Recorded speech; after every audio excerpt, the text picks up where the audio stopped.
A fine salt mist drifted in from the North Atlantic, and with it came a hush so complete that the old lamps along Abbotsford Quay seemed to breathe rather than burn.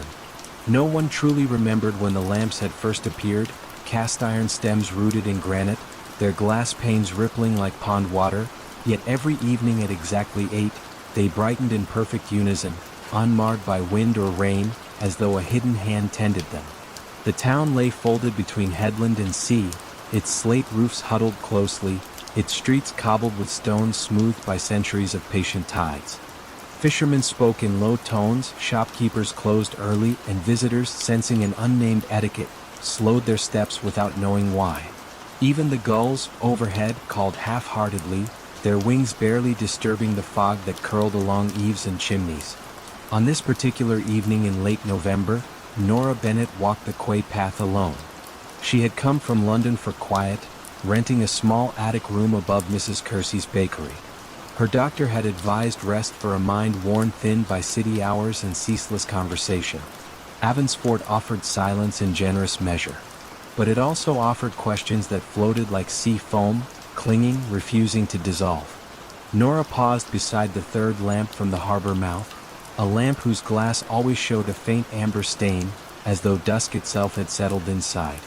She watched the minute hand of her pocket watch climb toward 8. The second hand ticked with deliberate poise, and she felt her own pulse match it, steady and unhurried. 8 chimes from the church tower drifted across slate and water. The lamps lifted their glow at the very first note.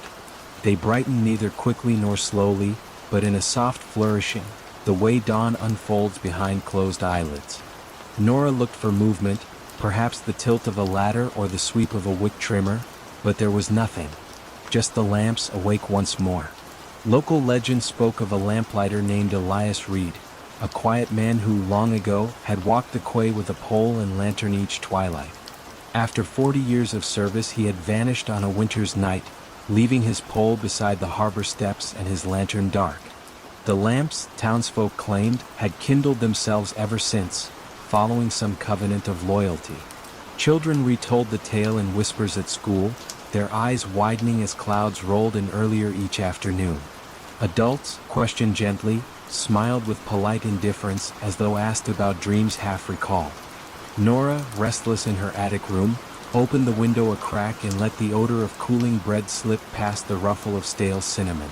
She unfolded sheets of hotel stationery and wrote observations, dates, times, the hue of the sky at each lighting, the order in which gulls settled upon the quay rails. Each note steadied her, the way arranging seashells along a sill can soothe wandering thoughts. But a question throbbed beneath her careful catalogue. What might happen if a lamp were removed? Would the remaining lights falter, or would they burn on, indifferent? One midnight, wrapped in a fisher's wool coat borrowed from an unguarded peg, she carried a small stepladder to the farthest lamp, the one closest to the abandoned cannery. The moon hung low, polished by cloud. She climbed, hands trembling more from hush than cold. With a soft click she lifted the latch that held the glass pane. The metal was neither warm nor cool. It felt like stone submerged in deep water. Inside no flame danced. Instead, a pearl-colored glow spread evenly as though the air itself carried light.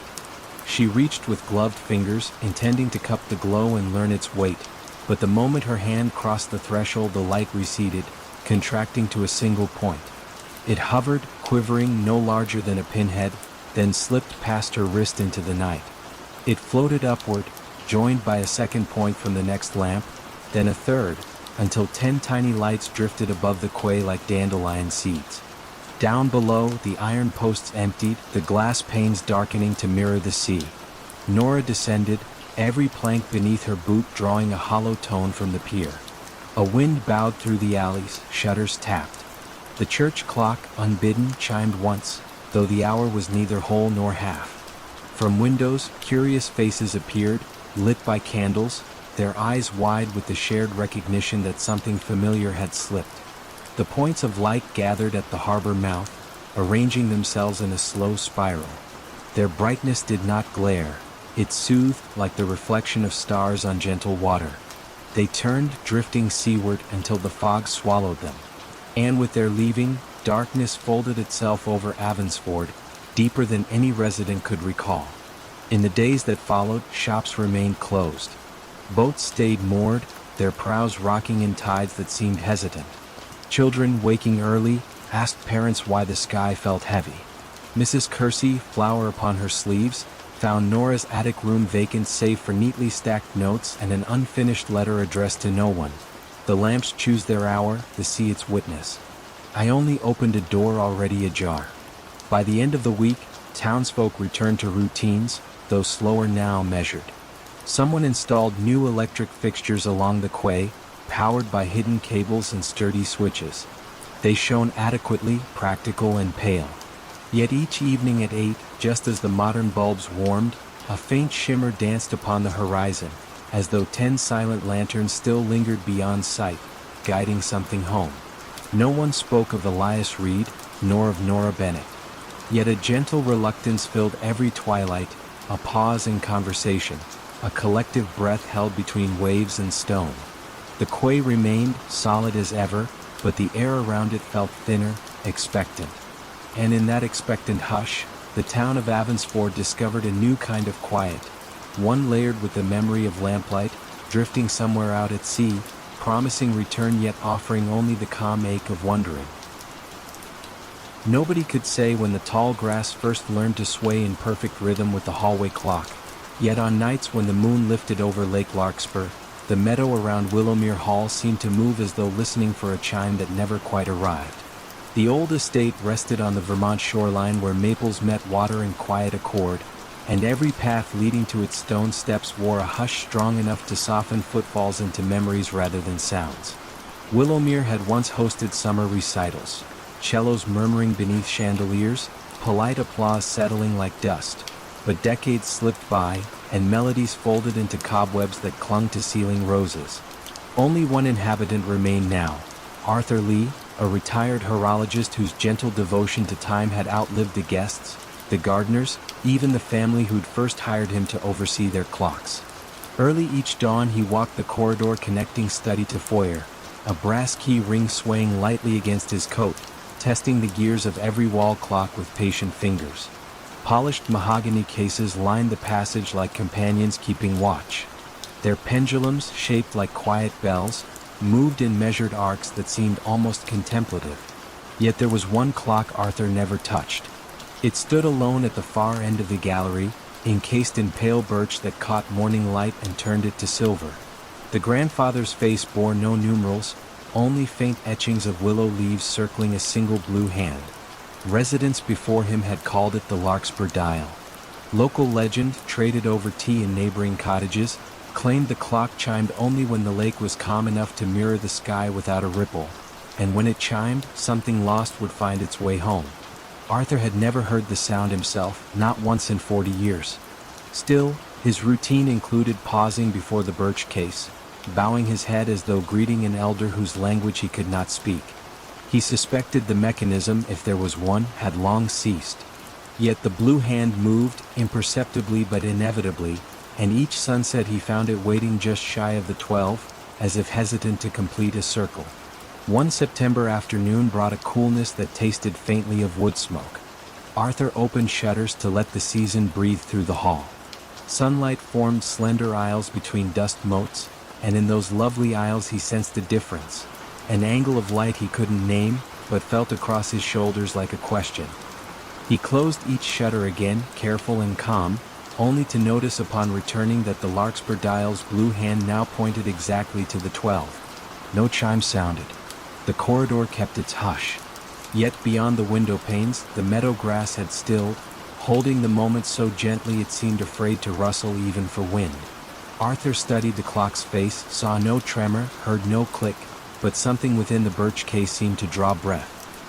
He leaned closer, detecting a faint scent of rain on stone, a scent impossible indoors.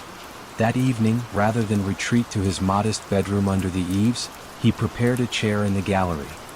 He brewed chamomile, carried the cup to a small side table, and lit a single oil lamp in case dusk grew timid.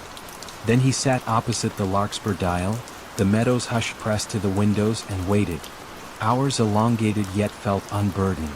The lamp flame dipped whenever the lake sent a sigh across the shoreboards. Sometime near midnight, when even the crickets quieted to a murmuring pulse, the blue hand twitched. A soft metallic hum rose within the birch, nothing abrupt, merely a thread of sound unwinding. Arthur exhaled, and at that gentle release the hum gathered warmth, swelling until it unfurled into a solitary chime. It was neither bright nor mournful. It carried the subdued tone of distant church bells heard through first snow. The sound drifted down the corridor and seeped beneath doors, resting on each clock face like morning dew. The moment the chime faded, a second sound arrived, delicate footsteps upon parquet flooring deep within the house. They paced slowly, thoughtfully, the way one walks through a space both remembered and unknown. Arthur stood but did not call out. He traced the steps by ear until they seemed to pause beside the grand staircase. In the subdued lamplight he saw her, a woman in a traveling coat, pearl gray, holding gloves she did not wear. Silver hair brushed her collar, but her bearing hinted at younger days spent in fluted concert halls. Her gaze swept the corridor with calm recognition, then settled on Arthur as though he were the awaited host rather than custodian. "No train runs this late," he whispered, the words more observation than question. "I didn't travel by rail," she replied, voice threaded with the softness of turning pages. "I followed a sound I knew once." Together they faced the larkspur dial. The blue hand remained at 12, yet the willow etchings glowed faintly as if moonlit from within. She stepped forward, removed a slender brass key from her coat pocket, and offered it to Arthur. Its bow shaped a willow leaf, twin to those etched on the dial. "My father left this," she said. "He wished the hall to welcome us home only when we were ready to listen again." Arthur accepted the key without surprise. He had tended countless locks, but this one felt different, lighter than brass, almost weightless. He opened the case, revealing gears of glass that caught lamplight and shimmered like water. In the heart of the mechanism rested an empty cradle, waiting. He placed the key there, and delicate springs inhaled. The blue hand moved forward, and a second chime, lower than the first, traveled through floor and stone, drifting outside to the lake where it rippled the surface into rings that glimmered under the moon. From the shore, lanterns began to appear, carried by villagers who sensed the long silent bell. Feet padded across dew-cooled grass. Voices hushed in wonder. An unspoken invitation drew them nearer, yet no one crossed the threshold. They simply watched as light awakened in high windows, one by one, as though the house were remembering its own rooms. Inside, Arthur turned to the woman. "Will you stay?" "I believe the hall asked the same," she answered, eyes misted with tired gratitude. She set her gloves on the chair, the gesture small but decisive, and together they listened to distant clocks reset themselves, gears slipping into newfound ease. Outside, the meadow resumed its gentle sway, no longer bound to unanswered longing. The ripples upon Lake Larkspur widened, then settled, mirroring stars so clearly that the night seemed deeper yet kinder. And within Willowmere Hall, the Larkspur dial kept time not for departure, but for arrival, its chime now a promise that whatever drifted away might someday return, unhurried and whole, when the hour, and the listener, were quiet enough to receive it. Mist wove silver threads between the arches of the old bridge, as though night were mending a tear in the river. St. Luthien lay deep in the Breton countryside, hidden behind low hills furred with gorse and heather. A single lane wound through the village, crossing the Moron by way of a Roman stone span that no mason alive could entirely explain. Even the oldest parish records spoke of the bridge as something already ancient, already settled into its own patient silence. By day children cycled across, their laughter brushing mossy parapets, and farmers guided small herds from one meadow to another. But once the church bell tolled 9, shutters were drawn, candles trimmed low, and the bridge was left to itself. The river beneath it flowed neither fast nor slow. It moved with that deliberate hush of water that has long grown tired of announcing itself. Eloise Martel arrived on an evening scented with rain-washed hay. A restlessness had followed her south from Paris, humming behind each heartbeat, and her physician, more a family friend than a doctor, had suggested a month in the country. She rented 2 attic rooms above the cooper's shop and found immediate comfort in the rhythm of distant cowbells and the soft creak of wooden eaves. Yet every night, lying beneath a quilt that smelled of lavender. She felt the bridge tug at her thoughts the way the moon tugs at a tide. On her third dusk in St. Luthien, Eloise walked the lane as the last swallows threaded the sky. Lilac shadows pooled where hedges met the road. When she stepped onto the bridge stones, she sensed a temperature shift, as though the air passing between arches had aged a century in the span of a breath. She paused at the midpoint, resting her palms on the cool parapet. Water murmured below, but another sound drifted with it. A faint tapping, rhythmic and measured, like a cane finding its path along flagstones. No one shared the bridge. The lane on either bank stood empty. Still the tapping continued, syncopated with the river's sigh. Eloise waited until the final glow drained from the sky, yet nothing emerged. She retreated to the village, the soft percussion echoing behind her until the cooper's door closed and the attic stair creaked its familiar welcome. Word of the nightly tapping was met with gentle smiles at the bakery queue next morning. Madame Floret, flour dusting her sleeves like pale pollen, shrugged. "The keeper, perhaps," she murmured, eyes sliding toward the river. When Eloise asked who the keeper might be, the baker only folded another croissant into her bag and wished her a pleasant day of rest. Curiosity, once invited, grows quietly persistent. After supper, Eloise prepared a small thermos of mint tea, wrapped herself in a knitted shawl, and returned to the bridge before the bell marked 9. The sky was a quilt of indigo and pearl. She leaned against the upstream parapet and listened. At first the river's low conversation filled every moment. Then, as the shadows deepened, the tapping began.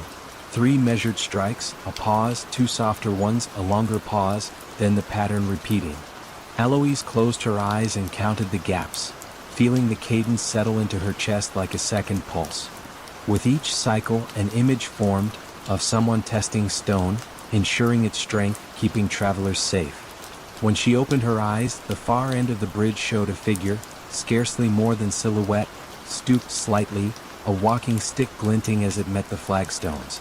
The figure moved with slow precision, tapping each stone, listening, then advancing. Instinct urged greeting, yet the hush of the river seemed to request patience. She watched until the keeper, she had already named the shape thus, reached the midpoint. There the figure paused, lifted a lantern so small its glow resembled a captured firefly, and bowed toward the parapet opposite Eloise. Though the gesture faced away from her, she felt acknowledged, even welcomed. The lantern dimmed, the tapping resumed toward the far bank, and fog gathered behind like a curtain drawing closed. Next morning brought mist that lingered until noon, leaving droplets on every cobweb strung between garden posts. Eloise visited the village archivist, Monsieur Brier, a gentle man who catalogued memories more than documents. Over herbal tea he recounted the bridge's whispered lore, that a mason named Isarn, having built the span centuries ago, vowed to return nightly until the stones admitted no weakness. Some claimed they had seen him at dawn, laying a hand upon the keystone, counting heartbeats against the river's current. "No story stays whole forever," Brier said, arranging fragile maps. "But the tapping, you heard it, yes? Reminds us the promise remains." His eyes, bright with quiet certainty, met hers across motes of dust dancing in sunlit ribbons. That evening Eloise brought a notebook to the bridge. The sky had cleared, revealing a thin crescent moon pinned just above the hills. She recorded the tapping sequence, tracing each pause like notation for a lullaby. When the keeper appeared, she raised her hand in greeting. The figure halted. A pause, longer than the others, breathed between them. Then, with measured grace, the keeper lifted a second lantern from within his cloak and set it upon the parapet at arm's distance from Eloise. The glass sides glowed with a pearl-soft light, neither flame nor electric spark, but something steadier, as if distilled from moonrise itself. The tapping resumed and the figure receded into night. Eloise remained, the lantern casting quiet halos across the notebook pages. She sensed that removing it would be a breach of some gentle covenant, so she left it where it stood, the glow intact, and withdrew only when the church bell counted 10. Villagers noticed the lantern next day, its glow undiminished under sunlight yet somehow unobtrusive. Children traced their fingers over the warm glass. Adults crossed the bridge with respectful nods. No one moved it, By week's end, a second lantern appeared on the opposite parapet, twin in softness. Then a third at the southern arch. Each night, the keeper walked his vigil, ensuring every light was placed, every stone affirmed. Eloise's restlessness quieted. She found she could sleep with the window open, letting river hush and distant tapping guide her dreams. On her final night before returning to Paris, she visited the bridge one last time. The keeper waited at the midpoint, lantern raised. For the first time she saw his face, serene, weathered like lichen-brushed granite, eyes reflecting the Moron's steady current. He inclined his head, an unspoken farewell, then pressed a hand to the keystone. The stone answered with a faint harmonic hum, low and reassuring. When Eloise left at dawn, mist coiled through hedgerows, and the lantern still burned, gentling the path for early shepherds. The tapping followed her a short way up the lane, then faded, as if acknowledging that stones and stories alike were sound beneath her feet. And so the bridge kept its promise, watched over by a presence as old as patience, while the river, forever passing under its arches, carried the secret onward in quiet, unbroken flow. Moonlight slipped through the cracked skylight like a pale quill poised above open parchment, and the old Briarwood Library seemed to inhale the faint ink of night. Nestled on the edge of the Adirondack foothills, the building stood apart from the small town it served, tucked behind sugar maples whose branches crossed like quiet guardians. The lane that reached it curved gently, discouraging haste, and ended in a circle of gravel where visiting cars gathered a soft coat of silver dust before departing again. For nearly a century the library had opened from 10 until 6, Monday through Friday, and then yielded its hush to crickets and wind. Yet residents whispered that some evenings, long after lights were doused, one lamp relit itself in the archive room and pages turned with no visible hand. Children dared one another to peek through the high windows, but the distance, and perhaps a sense of courtesy, kept them away.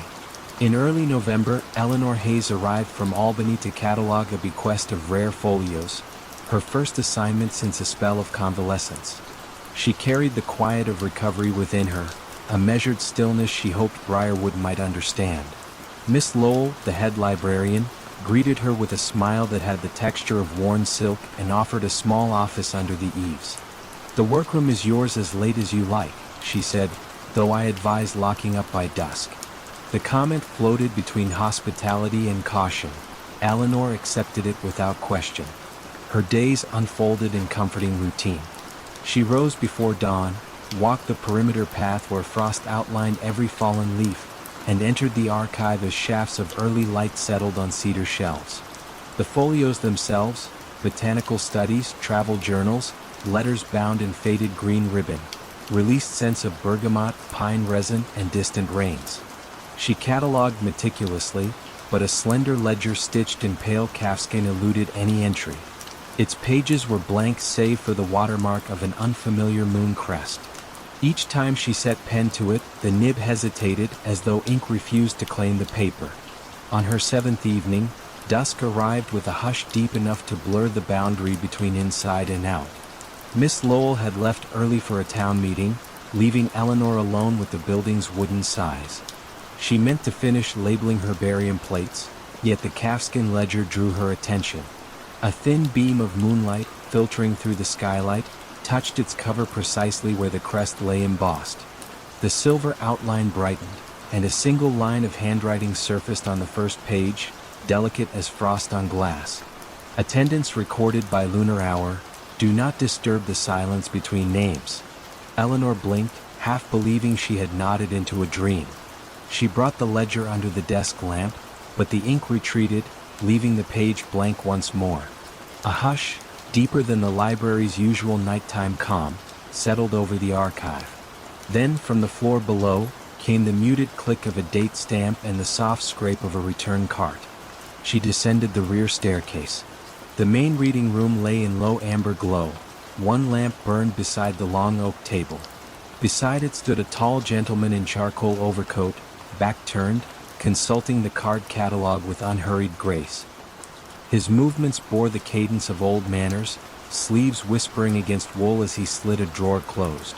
Eleanor stepped onto the carpet, and though her footfall was slight, He spoke before she could announce herself. "There's room enough for two," he said, voice resonant yet calm, as though they were long acquainted. "The collection prefers gentle company." She found herself replying softly. "The library is closed." "Closed to daylight concerns, yes," he answered, lifting a card to the lamplight.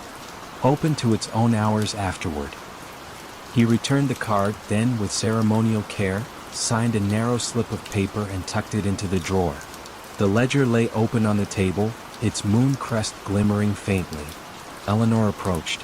The page now held names written in one column, times in another, each entry corresponding not to the clock on the wall but to the moon's progress across the sky. First crescent, meridian, waning third. Beside several names were tiny annotations. Sought forgotten verse, listened for rain in out-of-print travelogues, found the map he mislaid in 1904. She looked up. The gentleman had moved to the stacks, fingertips gliding along spines with paternal fondness. "You see," he said, eyes reflecting lamplight like quiet water, "books remember who loved them. At night they request reunion." A question formed, "Are you a librarian?" but felt too small. Instead she asked, "And if one signs but doesn't know what to seek?" "The moon will suggest," he said. "She keeps an index of half-spoken desires." He took a slim volume bound in indigo cloth, placed it on the table and inclined his head. The title read Tides and Temporary Shores, an atlas of vanishing islands. Eleanor opened to a plate depicting an island shaped like a teardrop, caption seen only when longing is strongest. She felt something within her stir, a memory of childhood evenings when she believed hidden lands emerged for the pure joy of being found. She signed the ledger. The ink dried instantly. A breeze, scented faintly of salt water, threaded through the room though every window was shut. Somewhere above, the skylight quivered as if thin waves lapped against it. Together they read in companionable silence. At intervals the gentleman turned pages of his own selection, a music folio annotated in copperplate. The hours unfolded without urgency, measured by the slow sweep of moonlight across ceiling beams. When the first pale blush of dawn slipped behind the drapes, he closed his book. "Until the next lunar hour," he murmured, placing the volume on the return cart. He donned his overcoat and before stepping into the dim corridor added, "Leave the ledger where it wishes to rest." His footsteps faded like a line of poetry remembered upon waking. Eleanor touched the moon crest. The ledger closed of its own accord, pages settling with the softness of wings. She replaced it in the glass cabinet, noting how the lock clicked gently as though satisfied. When Miss Lowell arrived at 7, Eleanor was brewing coffee in the staff nook. She almost spoke of the visitor, the ledger, the salt-scented breeze, yet the morning light, practical and bright, made the tale feel less like fact and more like a gift meant to be handled privately. The calfskin ledger remained closed until moonrise, waiting, patient as a shoreline at low tide. Eleanor stayed on well beyond her assignment. Some evenings she signed the ledger, some she merely walked among shelves listening for stories that hummed against the grain of oak. And in the town below, those who noticed her softened gaze after dusk simply assumed that Briarwood's quiet charm was doing its gentle work, never knowing that within the library's lunar hours, islands appeared, forgotten verses found their voice, and a ledger of moonlit attendants kept careful, luminous watch over every seeker who dared to open its waiting pages. A single lamp glowed in the valley like a winter star that had lost its sky. Kittredge Hollow, tucked between low ridges of the Catskills, rarely troubled anyone's maps, yet each December the snow arrived with almost ceremonial devotion, blanketing clapboard porches, swallowing fences, and muffling even the creek that traced the main road. At the very center of the village stood a narrow brick building once labeled Telegraph and Post.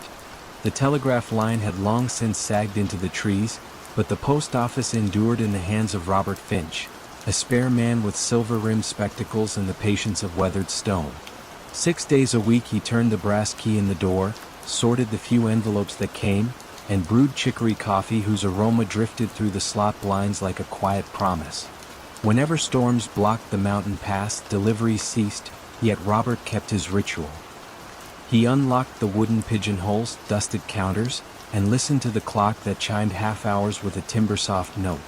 Villagers said the postmaster was not keeping time so much as keeping company with time, making sure it did not feel abandoned during the long white months. On the first Thursday of Advent, the snow deepened beyond the wheel ruts, and the mail truck, expected from Kingston, did not appear. Twilight found Robert alone in the small lobby, candles lit along the windowsill, gold wax catching the dusky hush. He prepared to close when he noticed a letter lying on the floor just inside the slot. No footsteps outside, no telltale thunk of the lid. The envelope was cream, edges deckled, the address written in ink the color of spruce needles. To the resident of the postmaster's chair, Kittredge Hollow, where the mountains listen. There was no stamp, no return. The paper felt faintly warm, as if it had slept in a pocket close to a hearth. Robert slit the flap with his bone knife and withdrew a single page. The pass is closed, yet certain words must still find their way. At midnight, unlock the back door. Leave the lamp lit. Receive what comes with quiet hands. No signature followed, only a hand-drawn sigil of a snowflake encircling a compass rose. Robert recalled no such emblem from any postal ledger. Still, the language bore the courtesy of seasoned correspondence, and courtesy to him was reason enough. He stoked the iron stove, then arranged a lone chair beside the service counter. Snow ticked against the windows like soft chalk on slate. The village beyond lay dark except for porch lanterns swallowed in drifted collars of white. Minutes, then hours, threaded past. The clock chimed 11:30, its note swallowed almost before it could fade. At precisely midnight, Robert rose, crossed the sorting room, and lifted the latch of the rear door. Cold air folded inward, carrying a scent of pine sap and distant wood smoke. No figure waited, yet on the stoop rested a leather satchel, frost gilding its seams. Robert brought it inside, setting it beneath the brass ceiling lamp. The bag, though small, felt heavier than fresh mail should. He opened the buckles. Inside lay dozens of envelopes, each addressed in the same spruce ink hand, destinations ranging from cottages along the valley to outlying farms seldom seen until spring thaw. He checked the dates. None bore one. In the stamp's place, each envelope carried that snowflake compass sigil. Robert sorted them methodically into pigeonholes, finding enough letters to fill every slot, even those owners long since moved away or passed on. He hesitated over those names, yet custom compelled him. Mail must be delivered, or at least offered the chance. Only when the last envelope found a home did he notice a second compartment in the satchel. There, tucked like a final thought, waited a journal bound in gray linen. The first entry read, "I trust the Hollow's keeper of messages will honor the covenant. Winter is a boundary, words are bridges. Guard them until the thaw." Subsequent pages listed dates stretching back 50 winters, each with notations of storms and deliveries made despite them, always at midnight, always without witness. The most recent line left a space for the present year. Robert closed the journal slowly. A hush settled so deep he heard the tick within the clock's gears, a small heart braving cold silence. Morning raised a brittle blue light over snowdrifts sculpted into sleeping giants. Villagers arrived on sled or snowshoe, expecting emptiness, and found instead every pigeonhole filled. Abigail Marsh, whose husband had ventured west 2 winters ago, opened an envelope and gasped at the neat paragraphs inside. News of safe passage across the plains, a promise to return come spring. Old Mr. Calder received schematics for a windmill he had dreamed of building before his joints stiffened. Even the abandoned box labeled Hopewell Cabin, empty for 20 years, contained a letter for its last occupant, penned in a child's uncertain script, saying simply, "I remember the lilacs." Throughout the day a gentle awe threaded conversation. How had the mail arrived? Who braved the pass? Robert only smiled, handing out envelopes, offering no theory beyond the fact that messages, like seeds under snow, found their moment to rise. That night, after locking the front door, he opened the journal and inked the date in the waiting space.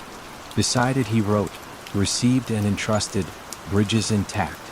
Then he closed the volume and replaced it in the satchel, now empty of letters but ready for another season's cargo. Snow continued for 6 more weeks. The official postal route remained impassable. Yet every dusk, Footprints appeared behind the brick building, single strides evenly spaced, leading to the door and vanishing again beyond the elms.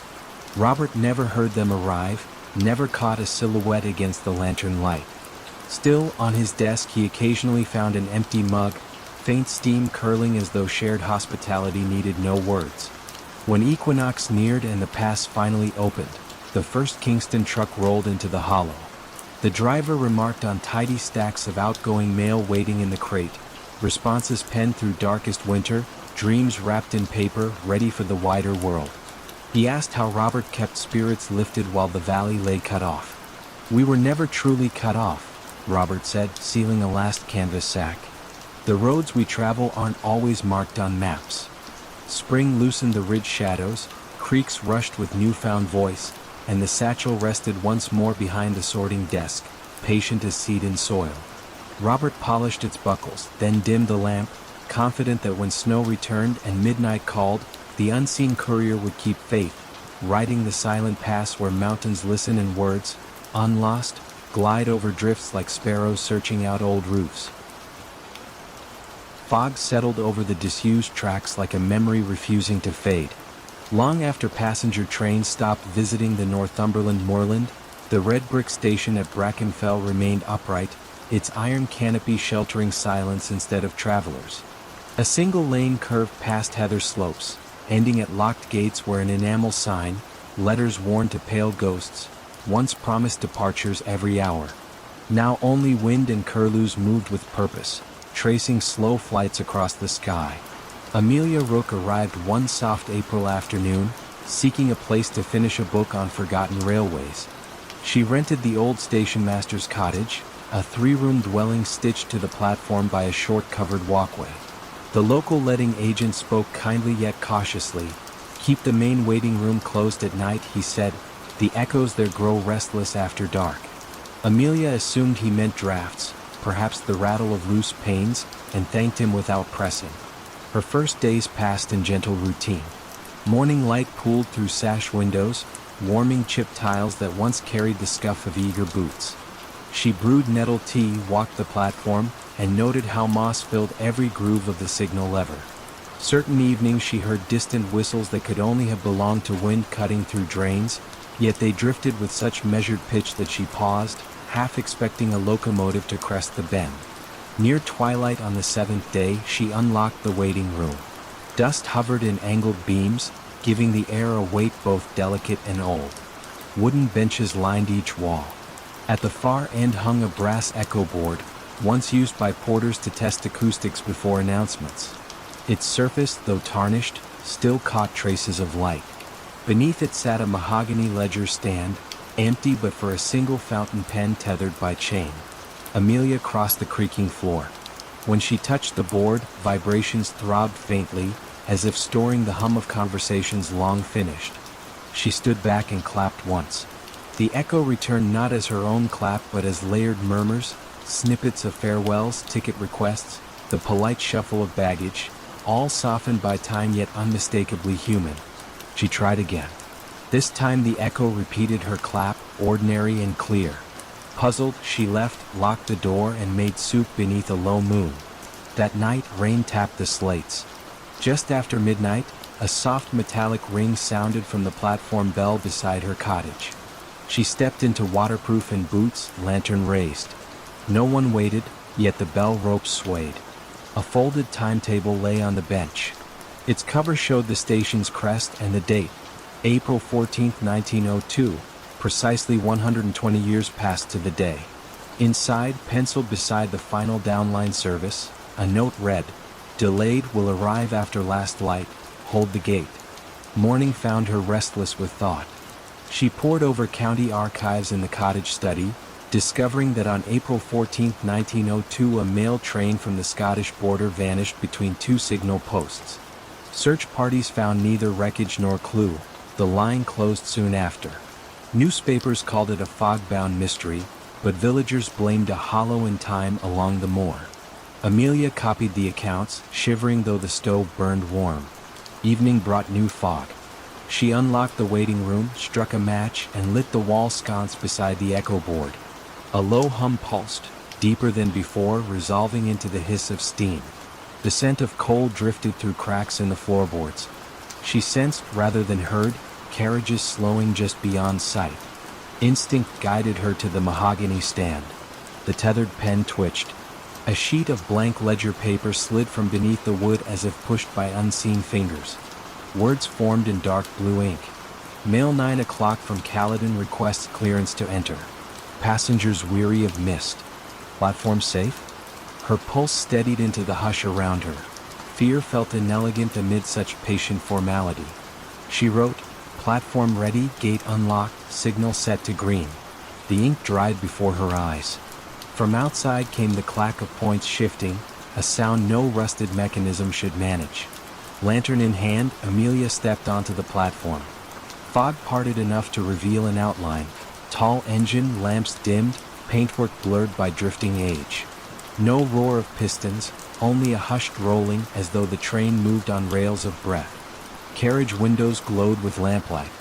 Faces appeared, calm, expectant, neither ghostly nor fully solid, like reflections on water at dusk. The engine stopped with gentle precision. Doors remained closed. Amelia felt urged not to board but to witness. A conductor's voice, distant yet clear, called a list of station names that ended at Brackenfell as though the line never extended farther.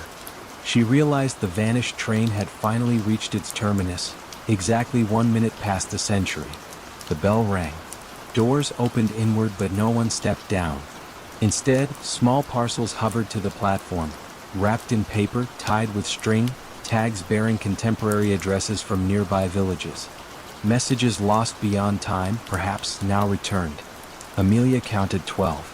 The conductor tipped his hat toward her, though she could discern no features beneath its brim, only a suggestion of gratitude. The doors closed, wheels whispered, the train slid back into the moor, swallowed by fog without receding sound. She carried the parcels to the cottage, dried them by the stove, and studied each tag. One bore the name of the letting agent's late grandmother, another addressed to a farmstead ruined by fire decades ago. Curious weight rested in every box. She resolved to deliver them at dawn. Before sleep, she entered the waiting room once more. The ledger page now displayed a single line beneath her reply. "Service concluded. Gate may rest." She added, "Parcels received. Platform honored your arrival." The echo board hummed softly, then stilled. Over the next week she walked lanes, placing packages into cautious hands. Contents varied: photographs, pressed wildflowers, a brooch, a pocket Bible, but each recipient felt an immediate, private recognition, as though a chapter of ancestry had slipped home. News spread gently yet without frenzy. Those on the moor respect what arrives by hush. Amelia completed her book, dedicating a final chapter to stations that keep their own schedules. In it she described no phantom train, only the notion that some journeys respect clocks we have forgotten how to read. The day she left, she locked the waiting room, but left the key on the ledger stand in case another caretaker might need it when echoes begin to stir. The lane bent away through blooming gorse. Behind her, the station bell chimed once, clear, brief, content, and the sound folded into birdsong, mingling with the steady breath of open moorland. A hush the color of twilight settled over Greystone Orchard, as though the evening itself had paused to listen for a forgotten note. The orchard lay 2 miles north of Oxford, tucked behind low stone walls draped with moss and centuries of mild English rain. Travelers on the old coaching road glimpsed only tangled apple trees and the dark slate roof of a keeper's cottage. But villagers knew the air within the walls carried its own slow rhythm, whispering of harvest that never quite ended. Ruth Calder, a botanical illustrator recovering from a long illness, arrived in early May to rent the cottage and sketch the orchard's antique cultivars. Her doctor had prescribed quiet days and breathing room. Greystone promised both. A gravel path, veined with violets, led from the gate to the porch. Each step released a cool perfume of earth and blossom that seemed to drift upward rather than away. Ruth unpacked charcoals and notebooks, opened the windows and let silence deep inside. The previous caretaker had left a single instruction on a folded card atop the mantel: close the bells at violet hour. The phrase puzzled her. There were no bells in sight, only an empty hearth and a clock that ticked with the relaxed certainty of old oak. She spent daylight wandering between rows, sketching gnarled trunks furred with lichen, cataloging the pale green swell of unripe fruit. Birds called in soft question marks. Wind crossed every branch with a cautious hand. Yet each afternoon, when the sky tipped from blue to lilac and the sun's edge brushed the Cotswold hills, a faint chiming drifted through the trees. It was not the clear ring of metal on metal. It sounded more like glass humming when a fingertip circles the rim. 3 tones, then stillness. On her third evening, Ruth followed the sound. Dusk pooled between trunks, turning grass into velvet. She reached the orchard's heart and found a stone folly resembling a small, roofless chapel. Ivy braided the columns. Suspended from the archway hung 6 slender glass bells, each pale as river ice, strung on silver ribbon. They caught the last of the light and glimmered like captive dusk. No breeze stirred, yet one bell vibrated gently, releasing that round, thirsty note she had heard from afar. Ruth lifted a hand but stopped short of touch. The card's directive returned. Close the bells at violet hour. Close them? How? She glanced around and noticed a narrow wooden box resting on a low ledge. Inside lay 6 velvet pouches, deep plum in color, each stitched with the outline of an apple bough. Understanding moved through her like a calm breath. She slipped the first pouch over the humming bell. The tone softened, then ceased as if the bell had folded itself to rest. One by one she covered the remaining bells. When the last ribbon was stilled, dusk felt complete, no longer waiting for anything to end. She returned to the cottage where lamplight and a gentle fire settled her nerves. Sleep came easily, bearing quiet dreams of lilac skies that never darkened further. Morning revealed dew shining on spider silk, every droplet catching new sun. Ruth brewed tea and sketched until noon. But unease tugged at her edges. What purpose did the bells serve? Why must they be closed only at violet hour? She searched the cottage and found a slim journal slipped behind the clock. The cover, gray linen, bore the name Edmund Greystone, 1891. Entries spoke of an experiment, capturing twilight's resonance so the orchard would always ripen at its most forgiving moment. The bells, Edmund wrote, vibrated with the violet frequency, a narrow seam between light and dark that lulled fruit into lingering sweetness. Yet if left uncovered, the bells would continue to drink from evening, delaying night indefinitely. One must let darkness arrive, he concluded, else dawn forgets the way. That evening Ruth repeated her walk. Again at the precise flush of lilac, the bells sang. She hushed them with the pouches, then lingered, sensing gratitude in the cooling air. A nightjar called from somewhere beyond the wall. Twilight sighed and released its hold. Days slipped into a pattern as gentle as breath. Morning sketches, midday rest, evening bell tending. Each time she drew the velvet over glass, she felt her own restlessness quiet. Even her lungs, once tight with illness, opened as though learning from the orchard's patient exhale. On the 7th night clouds smothered sunset, smearing color into dull gray. The bells, however, thrummed more urgently, strings of pale light pulsing within the glass. Ruth hurried, yet with each pouch she slipped on, the remaining bells rang louder, resisting closure. The air tasted of distant thunder. She recalled Edmund's warning, "Let darkness arrive." She steadied her breath and whispered, "The night is welcome." The final bell calmed beneath her fingers, sound folding inward like petals at close of bloom. Rain fell, gentle as tears of relief. Water slid along ivy leaves, tapping the stone in soft applause. Ruth stayed until the bells were silent, the pouches dark spots against flickering lightning. When she reached the cottage, she found the mantel card damp with dew, new words inked beneath the first. "Let the bells open at blossom moon." She checked the journal. Near the back, a clipped newspaper report described a phenomenon. Every 3rd June, when the moon swells above Greystone, apple blossoms glow faintly in the dark as if remembering daylight. Edmund had theorized that reopening the bells on that night allowed moonlight to mingle with stored dusk, weaving sweetness into the coming harvest. The blossom moon would rise tomorrow. When the evening arrived, clouds cleared, revealing a silver coin balanced on dark branches. Ruth walked to the folly, removed each pouch. As the glass met open air, tones unfurled, not louder but richer, chords layered like dawn behind clouds. Pale radiance seeped from bell to branch, petals shimmered with pearly light. The orchard seemed to breathe twice, once with earth, once with sky. Ruth closed her eyes, feeling the frequency settle into her bones, a gentle calibration of heartbeat and hope. She left the bells open that night. Before sleep she noted in her sketchbook, "Dusk tends the breath, moonlight tends the marrow." She realized her own healing had synchronized with the bells' quiet ritual. Closing them welcomed rest, reopening invited light. Month by month the apples fattened, storing hints of lilac and silver in their skins. When Ruth finally packed to leave, she carried a basket for her doctor, fruit that tasted of calm evenings and patient moons. On the mantel she placed a fresh card, "Close the bells at violet hour, open at blossom moon. The orchard remembers."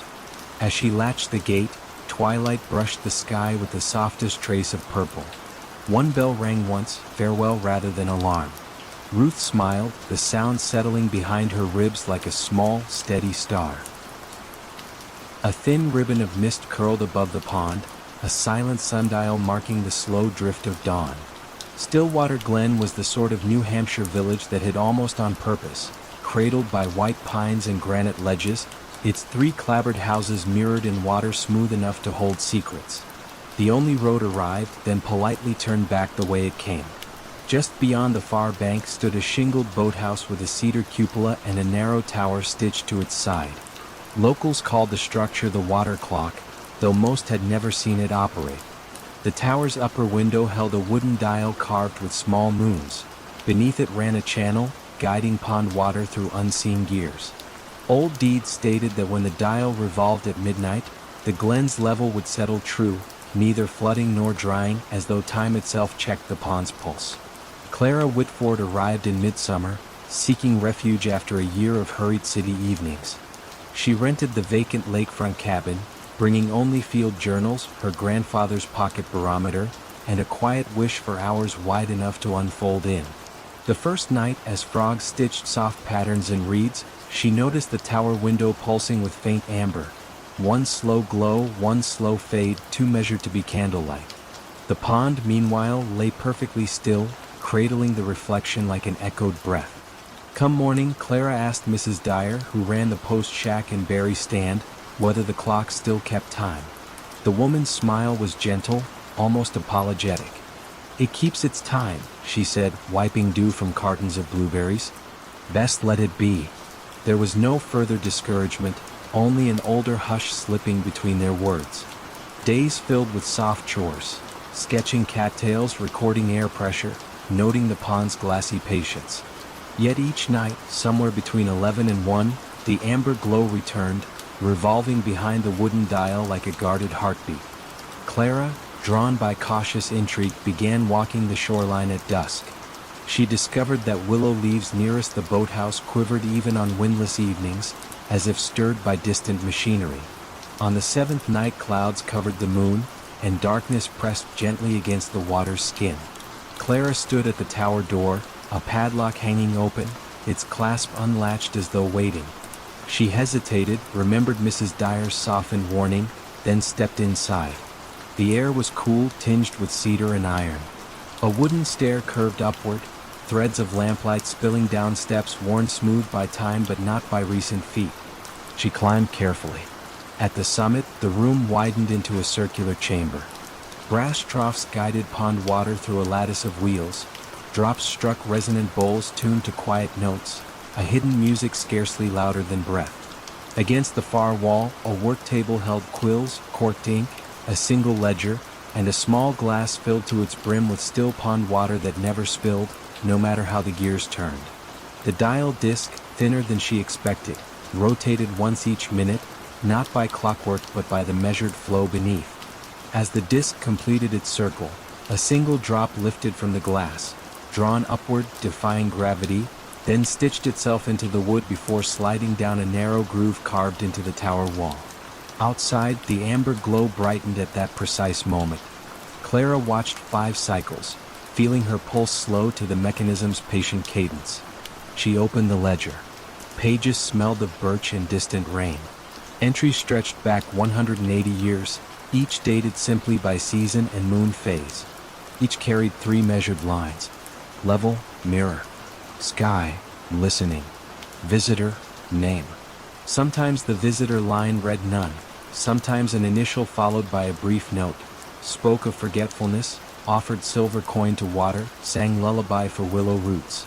The last entry stood blank, except for yesterday's date, visitor. The pen lay uncapped, ink unstained. Something within Clara steadied. She wrote her name then, for reasons she could not later explain, added, left the city's noise by the shore. Ink dried instantly, as though absorbed not by paper but by the quiet itself. A soft click answered from below. The sluice gates shifted, releasing a hushed ribbon of water back into the pond. The wooden dial paused, lights dimmed, and within the stillness Clara sensed the pond exhale. She closed the ledger, replaced the cap, and descended, locking the door as she found it, though she could not recall seeing the key. Morning brought silvery calm. The pond mirrored the sky so perfectly that clouds appeared unsure where to drift. Mrs. Dyer handed Clara her mail and, noting her restful gaze, simply said, "You found its rhythm." Nothing more was needed. For the rest of August, Clara tended her studies yet surrendered her nights to the tower. Some evenings she merely sat in the chamber, letting the water music fold around her thoughts. Other times she penned small notations, heard grandfather's watch ticking in the hush, brought cedar shavings as thanks. Each visit closed the ledger line by line, sealing words into the Glen's quiet memoir. On the equinox, when early geese stitched wide verses across gray light, Clara prepared to leave. She entered the tower once more. The ledger waited open, new page unmarked. She wrote, visitor, none for now. Level, mirror, sky ready. A final drop rose from the glass and fused into the dial's grain. The amber glow softened to pale apricot, then faded altogether, as though the mechanism had folded into slumber until another seeker required its balance. At dawn she drove the winding road, mist unspooling behind her like thread from a calm loom. Passing the last glimpse of water, she noticed something. The pond reflected 2 skies, one dawn orange overhead and one slightly deeper blue beneath, layered as carefully as pages in a closed book. She felt no need to puzzle it out. Stillwater Glen would keep its own equations. Far off, perhaps in late hours she could no longer measure, the wooden dial surely resumed its turn, water and time whispering through cedar veins. And somewhere in the ledger a blank line waited, poised between mirror and sky, listening for the next quiet name to complete the pond's gentle arithmetic. Snow drifted down in hushed, indecisive spirals, and the grand chalet of Sonnen seemed to breathe more slowly with every flake that touched its eaves. Perched above a narrow valley in the Bernese Alps, the chalet had once hosted winter artist retreats, its timber balconies alive with laughter and the scrape of easels. Now, in early January, only 2 lights showed against the rising dark. One in the concierge's nook near the entryway, and one in room 17, where Mathilde Kramer unpacked sketchbooks she had not opened since autumn. She had come for a month of rest, a gift from her editor after deadlines had turned her nights thin. The chalet promised quiet, just 9 guest rooms, a stone hearth kept on low flame, and snowbound silence stretching in all directions. Her Ulrich, the concierge, welcomed her with gentle formality, explaining that the staff numbered only 3 in winter. His voice carried the calm cadence of someone who had already made peace with long evenings. Mathilde's room overlooked the valley. Far below, the Sonnen River wound beneath ice, its course marked only by a seam of shadow. She poured tea and listened to the building settle, timbers sighing as though releasing stories they had rehearsed for years. Soon she noticed a pattern beneath the usual creaks.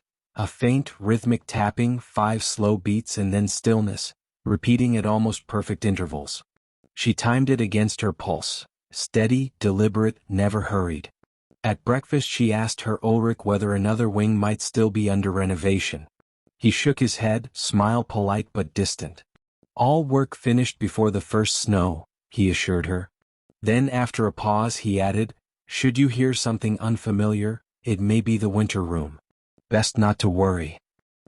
He gave no further explanation, and Mathilde, warmed by coffee and a fire that crackled like distant applause, decided not to press. Days unfolded in gentle sameness. She walked the edge of the pine forest, sketched icicles that hung like glass harps, and returned to evenings of quiet soup and bread. Yet each night, somewhere between the first and second strike of the mantel clock at 9, the tapping began again. 5 measured notes, almost hollow as if knuckles met old oak, followed by silence just long enough to invite attention. On the 4th night curiosity outweighed hesitation. She wrapped herself in a wool coat, lifted a small lamp and stepped into the hall. Snowlight filtered through high windows, turning the corridor into a silver tunnel. Rooms 11 through 15 lay empty, doors locked. But beyond them, half hidden behind a carved screen, she noticed an unlabeled oak door. The tapping sounded once more from the other side. "Good evening," she called, voice pitched low out of instinctive courtesy. No reply came, yet the air felt thick with the sense of someone listening. She tried the handle. It turned, but the door would not move, as though sealed by something subtler than a bolt. Remembering Ulrich's words, she retreated, leaving the corridor to its hush. Next morning a fresh card rested beside her plate in the dining room. "Madame Kramer, the library awaits at 10, should you wish to work beside the south windows." No signature, but an embossed snowflake at the bottom suggested Ulrich's hand. She found the library bright and inviting, yet one shelf held only a single volume, a slim ledger bound in ivory vellum. Its title, pressed in barely visible silver, read "Guests of the Winter Room." Inside, the first page offered a simple instruction: record what you surrender, and the room will return what you have misplaced. Beneath lay rows of entries spanning 80 years. Some surrendered forgetfulness, others a weight in the chest, one simply restless midnights. The return column, however, was blank for every line, as though whatever was given back lived beyond the need for ink. That evening Mathilde placed the ledger on her writing desk and stared at its emptiness. Snow whispered outside, a sideways lullaby. She wrote, "I surrender the urgency that robs evenings of their softness." The moment her pen lifted, a soft click echoed down the hall, the same 5-beat pattern, muffled yet inviting. Lamp in hand, she approached the unlabeled door. This time it opened inward at the lightest touch, revealing a small octagonal chamber paneled in pale spruce. Frosted windows circled the upper walls, collecting moonlight until the air itself resembled still water. At the center stood a low table with 2 objects, a brass metronome ticking in that familiar quintuple pattern, and a closed sketchbook whose cover matched the one she had left in room 17, yet bore no charcoal smudges. She sat on the upholstered bench and opened the book. Inside were crisp, blank pages, but when she turned to the 3rd leaf she found a charcoal drawing already formed. Her own hand poised above a winter hillside, the gesture relaxed, patient. The lines carried a quiet confidence she had not felt in months. She touched the edge of the page. Charcoal did not smear. The metronome slowed, its ticks elongating until they matched her breathing, then stopped altogether. A gentle warmth rose through the floorboards, and for a moment she believed she heard distant bells buried under snow, chiming not a warning, but an assurance that time could briefly settle into stillness. She closed the sketchbook and felt the unfamiliar weight of unhurried possibility settle over her shoulders like a shawl. At breakfast she found no card, only her Ulrich's serene nod. She returned the ledger to its shelf, noticing her entry now carried a tiny silver check mark in the return column. Beneath it, in handwriting not her own, one word appeared: softness. She smiled, understanding that the room had accepted her offering and quietly restored what had been misplaced. During the following weeks, she visited the winter room each night. Sometimes the table held a phrase she had forgotten how to write, other times a memory of mountains from her childhood. Each gift arrived without flourish, as natural as breathing. She never stayed long. The chamber seemed to prefer brevity, as though it operated at the border of sleep. When February's first thaw streaked the windows and her departure day neared, she wrote a final line in the ledger: "I surrender nothing. I carry forward what was found." No check mark followed, and she knew that was correct. The train down valley left at dawn, its whistle dissolving into the white stillness. From her compartment Mathilde glimpsed the chalet, small against the slope, a single window dimly aglow. She could not say whether it belonged to her former room or to the winter room itself, but the light felt steady, like a heartbeat maintained on behalf of travelers who might someday arrive carrying burdens they were ready finally to set down. A lone glow wavered across the Connecticut salt grass, as though a small star had paused mid-journey and chosen to hover just above the marsh. Iselin was scarcely a village, 3 cedar houses, an aging boathouse, and the decommissioned lighthouse that once guarded the Long Island Sound. The lantern at its peak had been dark for 20 years, yet local fishermen swore that on windless nights a single light drifted out from the tower, crossing the waterlogged reeds before vanishing where the tidal creek met open sea. Elias Vaughn arrived in early September to catalog shorebirds for a conservation trust. He rented the caretaker's cottage beside the shuttered lighthouse, happy to trade city sirens for cricket pulse. The trust supplied a skiff, a notebook, and quiet instructions. Mind the tides, note the herons, ignore the stories. Elias intended to do exactly that. Days fell into gentle rhythm. Dawn painted the salt hay silver, plovers darted at his boots, gulls wheeled above mudflats that smelled of brine and sun-warmed rope. Each afternoon he climbed the lighthouse stair to map nests on the lantern gallery. The interior smelled of rust and old kerosene, wood swelled by years of fog. The lens, once polished to star-like clarity, stood veiled beneath canvas. He never lifted the cloth. The tower felt like an elder resting, and he respected its sleep. One dusk, while recording the soft clack of willets, Elias saw the glow for himself. It appeared at ground level, not high in the lantern room, a palm-sized flame, steady despite the breeze. It glided along a narrow plank path half submerged in eelgrass, pause by pause, as if consulting a map older than the marsh itself. Elias followed at a respectful distance, binoculars lowered to avoid the impression of scrutiny. The light reached the water's edge and quietly extinguished, leaving only the scent of extinguished wick and something older, maybe lavender, maybe memory. Inside the cottage that night, pages of data felt suddenly thin. Sleep came in fitful pockets, punctuated by the imagined hiss of a lamp being trimmed. At midnight a soft rattle at the back door woke him fully. He opened it to empty night, yet on the step rested a folded scrap of linen around a brass key, seawater beating on both. The key's bow formed a perfect circle, engraved with 3 letters, ICL, Iselin Coast Light. Morning sun dismissed the mystery with practical brightness, but curiosity stayed. Elias climbed the tower, key in pocket. Halfway up, he noticed a small iron hatch flush with the brick, its lock rusted but intact. The key slid in smoothly, turning without protest. Inside lay a narrow chamber no wider than a closet, walls lined with shallow shelves. On each shelf rested a lantern, dozens of them, each glass polished, each reservoir filled.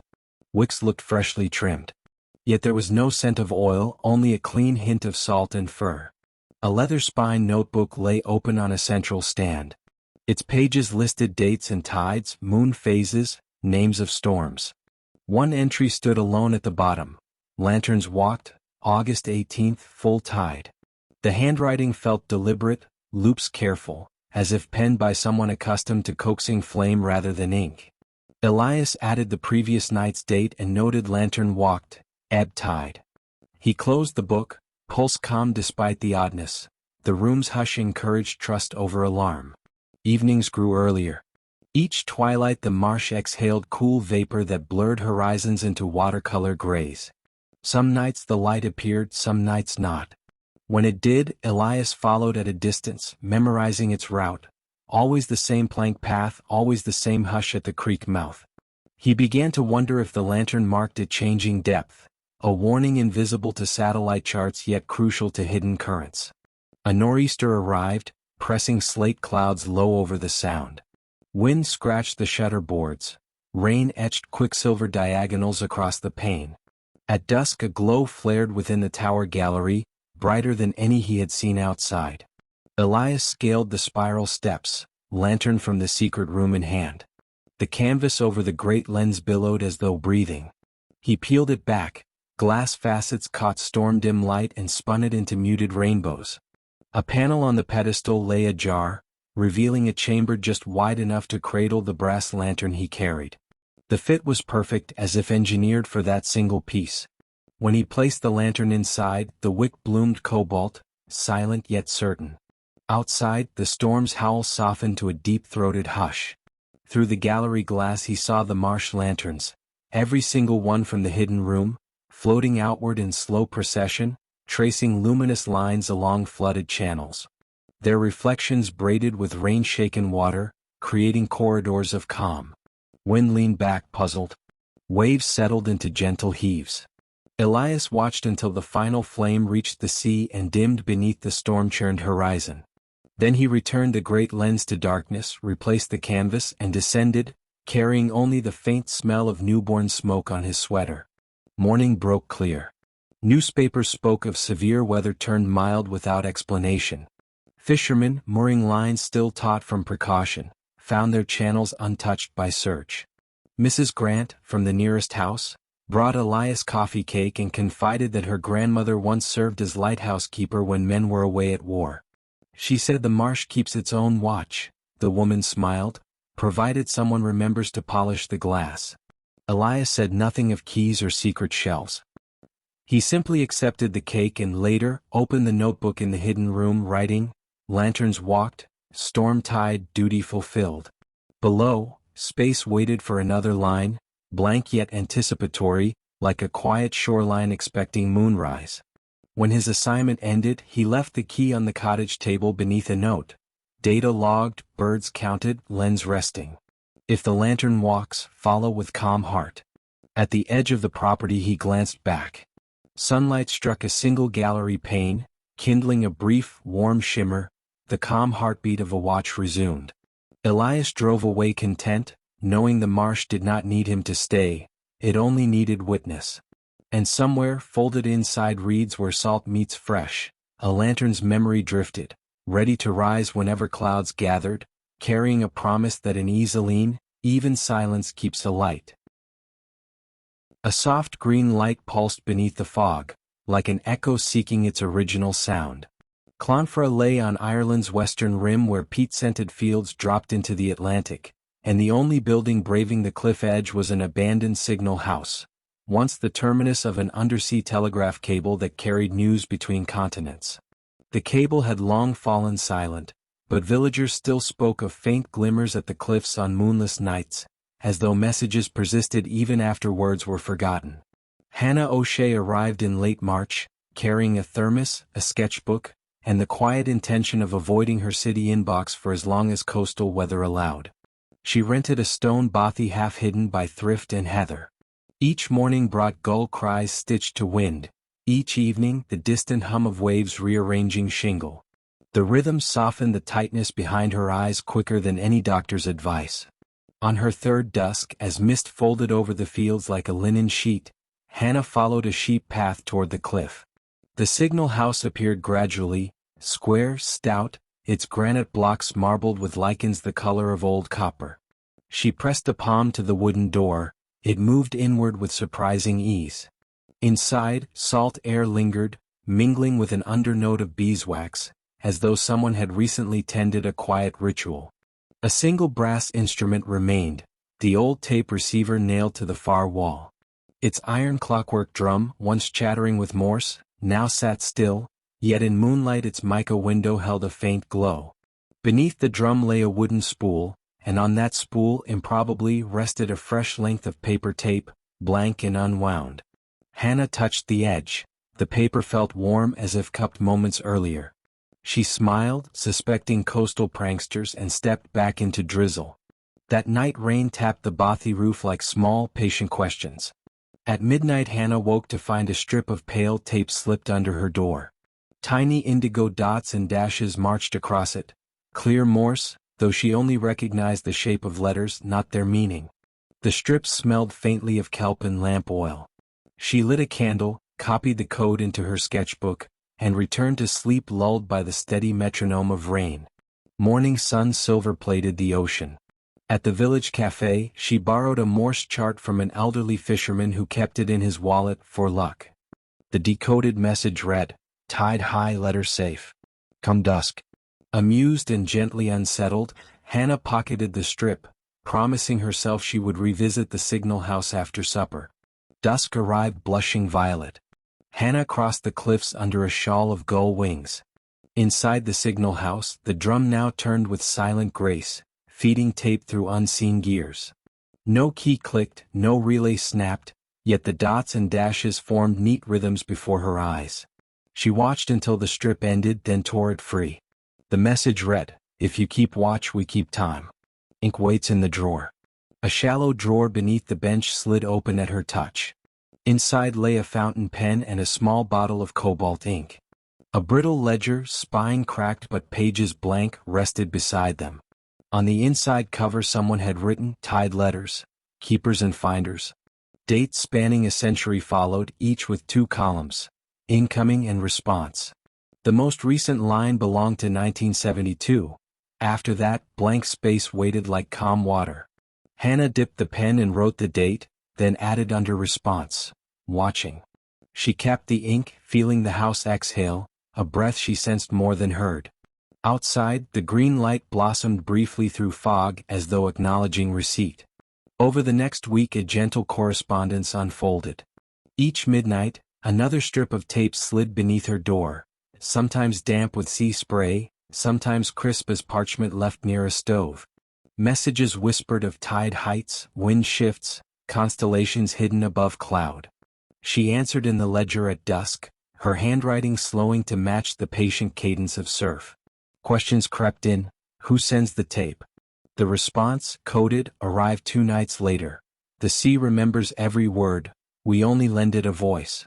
Storms rolled in, low and thundering. Windows rattled, but the tape still found her, edges rimmed with salt crystals. One message read, "Cable phrase at Western Trench. Need witness when moon is new."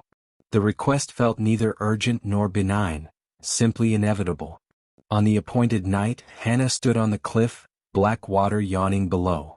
Foam trails glowed faintly, tracing a submerged line that pulsed toward the horizon.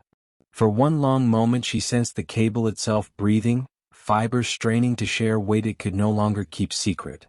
Then darkness settled back, and she returned inland carried by the hush of knowledge too deep for words. Her ledger reply was short, witnessed. Hold steady. After the storm season broke, tourists began to trickle through the village, their chatter bright and quick. Hannah knew her leave would soon end. She walked to the signal house for a final dusk visit. The tape drum sat idle, its mica window dim. In the ledger, beneath her last entry, new ink glistened. Time turns, tide returns, keep the door unlatched. She added beneath, door unlatched. Thank you for the quiet. Before leaving, she placed fresh ink and paper in the drawer, folded the blanket she had brought against cold nights, and wedged the door open just enough for salt wind to wander through. On the path back, she glanced toward the cliff edge. A soft green pulse answered, brief but certain, like a lighthouse whose beam was meant solely for those already safe on shore. The following morning she boarded the bus east. As fields rolled by, she reached into her coat pocket and found one last strip of tape she had not noticed before. The code translated simply to, "Carry calm." She folded it into her diary, feeling the gentle weight of unsent words settle into quiet certainty. And far behind her, the cable beneath Atlantic waves held its steady breath, waiting for the next keeper who might pause to listen when fog and night conspired to speak. The letters arrived every Tuesday, addressed to a man who had been dead for 20 years. Margaret Henley noticed them first when she moved into the cottage on Beacon Point. The mail carrier, an elderly man named Thomas, would walk the winding coastal path each week. He would place a single envelope in the weathered mailbox. Then he would tip his cap to the empty lighthouse that stood sentinel on the rocky cliff. Margaret asked Thomas about the letters one morning in October. The sea mist clung to the shoreline like a gray shawl. Thomas paused in his routine, studying her with pale blue eyes that seemed to hold the memory of decades. "For Edmund Whitmore," he said simply. "Been delivering them since I started this route. Never missed a Tuesday." Margaret knew about Edmund Whitmore. The townspeople spoke of him in whispers at the general store. He had been the last lighthouse keeper before automation made his position obsolete. One winter morning in 2003, they found his cottage empty. His bed unslept in. His coffee still warm on the kitchen table. The lighthouse beam had continued its steady rotation through the night, as if nothing had changed. Edmund's body was discovered 3 days later on the rocks below the lighthouse. The coroner ruled it an accident. A man grown careless in his grief over losing his life's work. But the townspeople remembered Edmund as sure-footed as a mountain goat on those familiar cliffs. Now Margaret lived in his cottage. She had inherited it from a great-aunt she barely remembered. The cottage sat in the lighthouse's shadow, connected to the tower by a stone pathway that the ocean spray kept perpetually damp. She began collecting the letters. Each envelope bore the same return address, a post office box in Portland, Maine. The handwriting was careful and feminine. Old-fashioned loops and careful spacing that spoke of another era. Margaret held the letters up to the lamplight each Tuesday evening. The paper was thick and cream-colored. She could see the ghost of words through the envelope, but never enough to decipher their meaning. On a November evening when the wind howled around the lighthouse like a living thing, Margaret climbed the spiral stairs to the lamp room. The automated beacon still turned. Still sent its warning across the dark water. From the circular windows she could see her cottage below. A warm yellow square of light in the vast darkness. That night she dreamed of Edmund Whitmore. He stood in the lamp room, polishing the great lens with infinite care. His movements were methodical, practiced. The work of a lifetime. When he turned toward her, his eyes held the same sadness she had seen in Thomas the mail carrier's face. "She doesn't know," Edmund said in the dream. His voice was soft, nearly lost in the sound of wind and waves. "She keeps writing. Keeps hoping I'll answer." Margaret woke with the dream still vivid in her mind. The next Tuesday she waited by the mailbox for Thomas. When he arrived, she was holding all the unopened letters she had collected. "Who sends them?" she asked. Thomas looked at the stack of envelopes in her hands. For a moment his composure faltered. His sister Eleanor. Lives in Portland now. Moved there after Edmund. He trailed off, then gathered himself. She always wrote to him. Every week for 40 years. Old habits, I suppose. Margaret studied the top envelope. The careful handwriting suddenly seemed fragile. Heartbreaking. She doesn't know he's gone? Oh, she knows. Thomas adjusted his mail bag, preparing to continue his route. But knowing and accepting are different things, aren't they? Some love runs too deep for death to stop. That evening, Margaret sat at Edmund's old desk in the cottage. She took out writing paper and a pen. The lighthouse beam swept across her window in its eternal rhythm as she began to write. "Dear Eleanor," she started. "Thank you for your letters. It means more than you know to receive them each week." She wrote about the cottage and the sea. About the way the morning light struck the lighthouse glass. About the peace she found in this place that Edmund had loved. She signed the letter simply, "A friend." The next Tuesday Margaret walked to town and mailed the letter to Portland. When Thomas arrived with Eleanor's weekly letter to Edmund, Margaret smiled and accepted it with quiet reverence. Some mysteries she had learned were not meant to be solved. Only tended to like lighthouse lamps in an endless night. In the narrow streets of Prague's old town, there lived a clockmaker who cast no shadow at noon. Anna Kozlova first noticed this peculiarity on a bright September morning. She was walking to her job at the municipal library when she saw the old man standing outside his shop.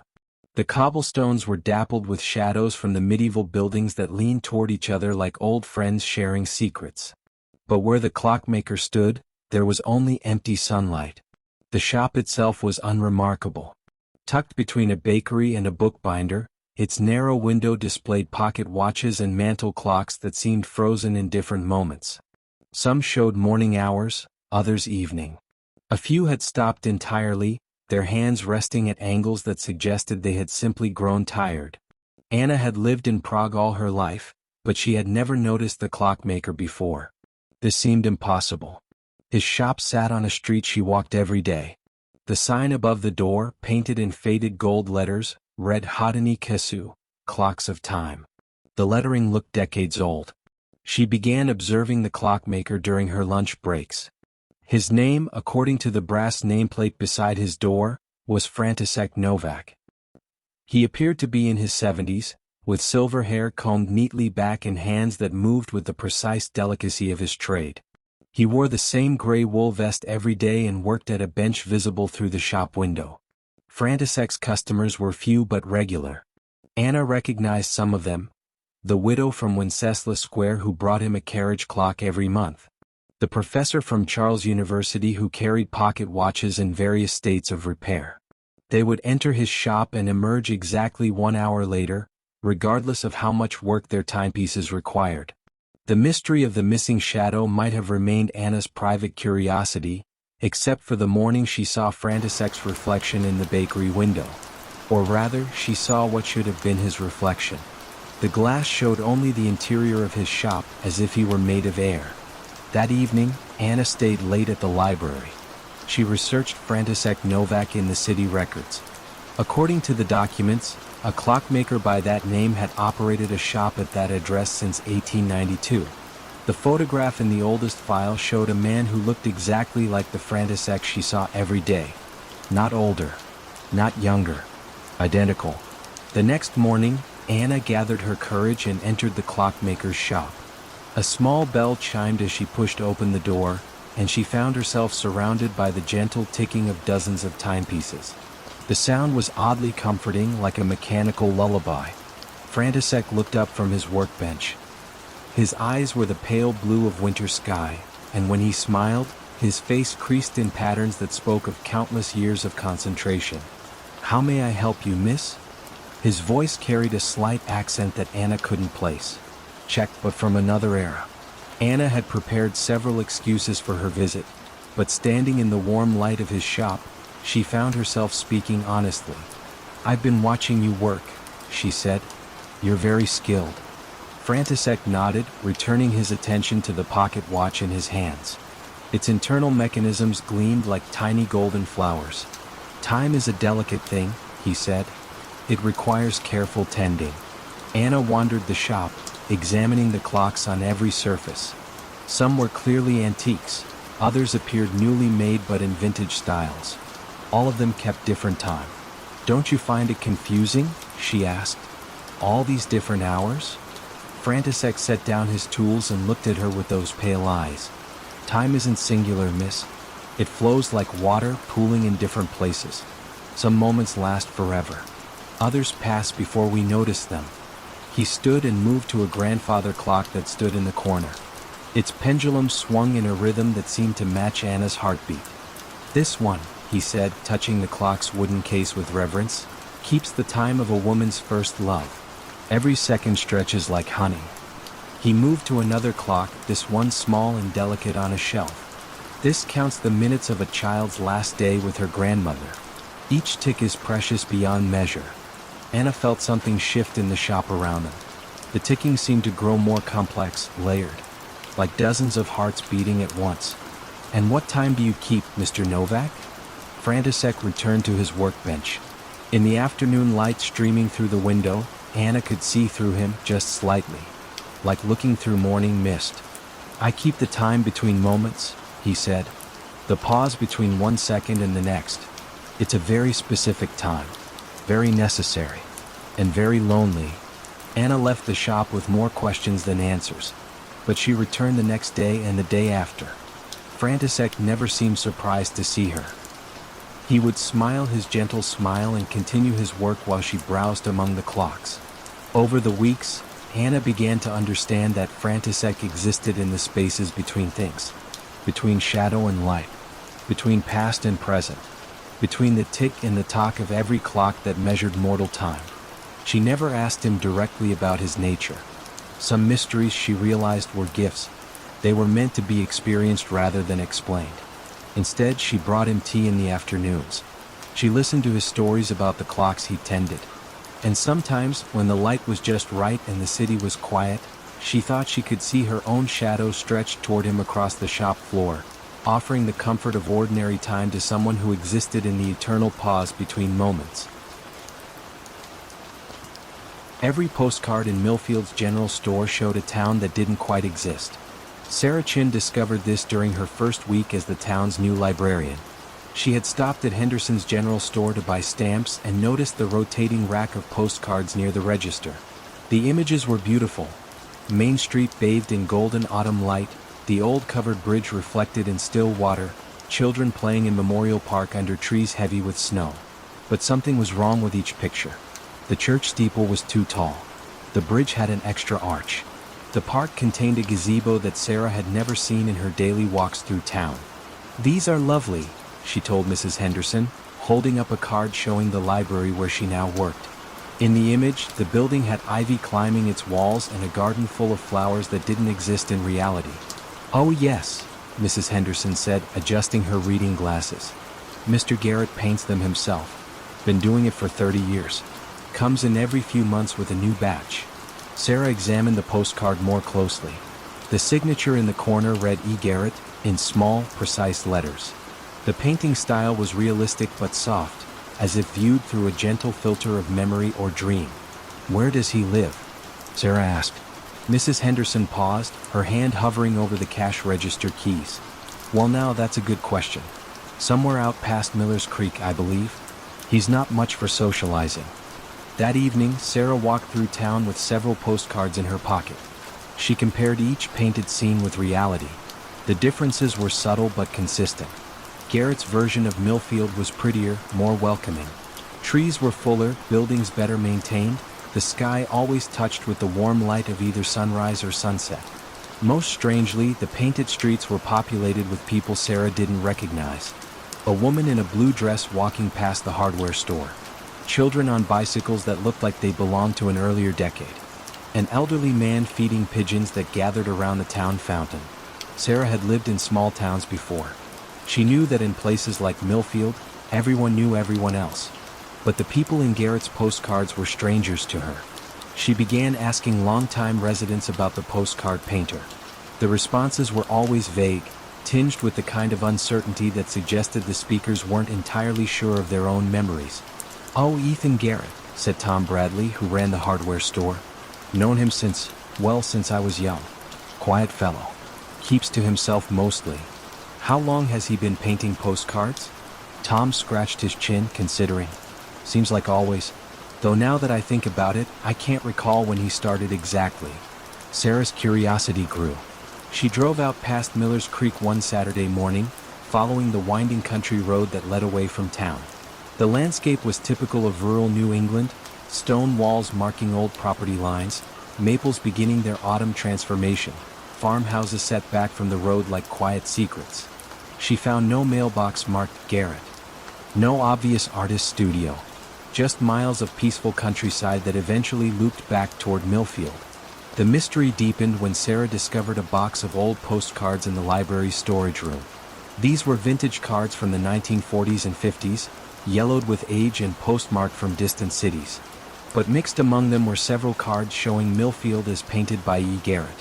The style was identical to the current postcards, but these showed the town as it had looked decades ago. Sarah held one up to the light. It depicted Main Street with the old elm trees that had been lost to disease in the 1980s. Cars from the 1950s were parked along the curb.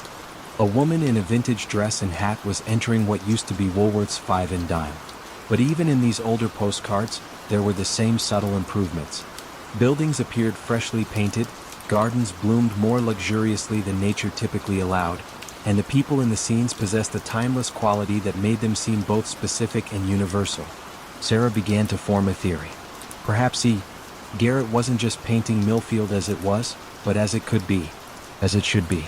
His postcards showed not the actual town, but its potential, the ideal version that existed somewhere between memory and hope.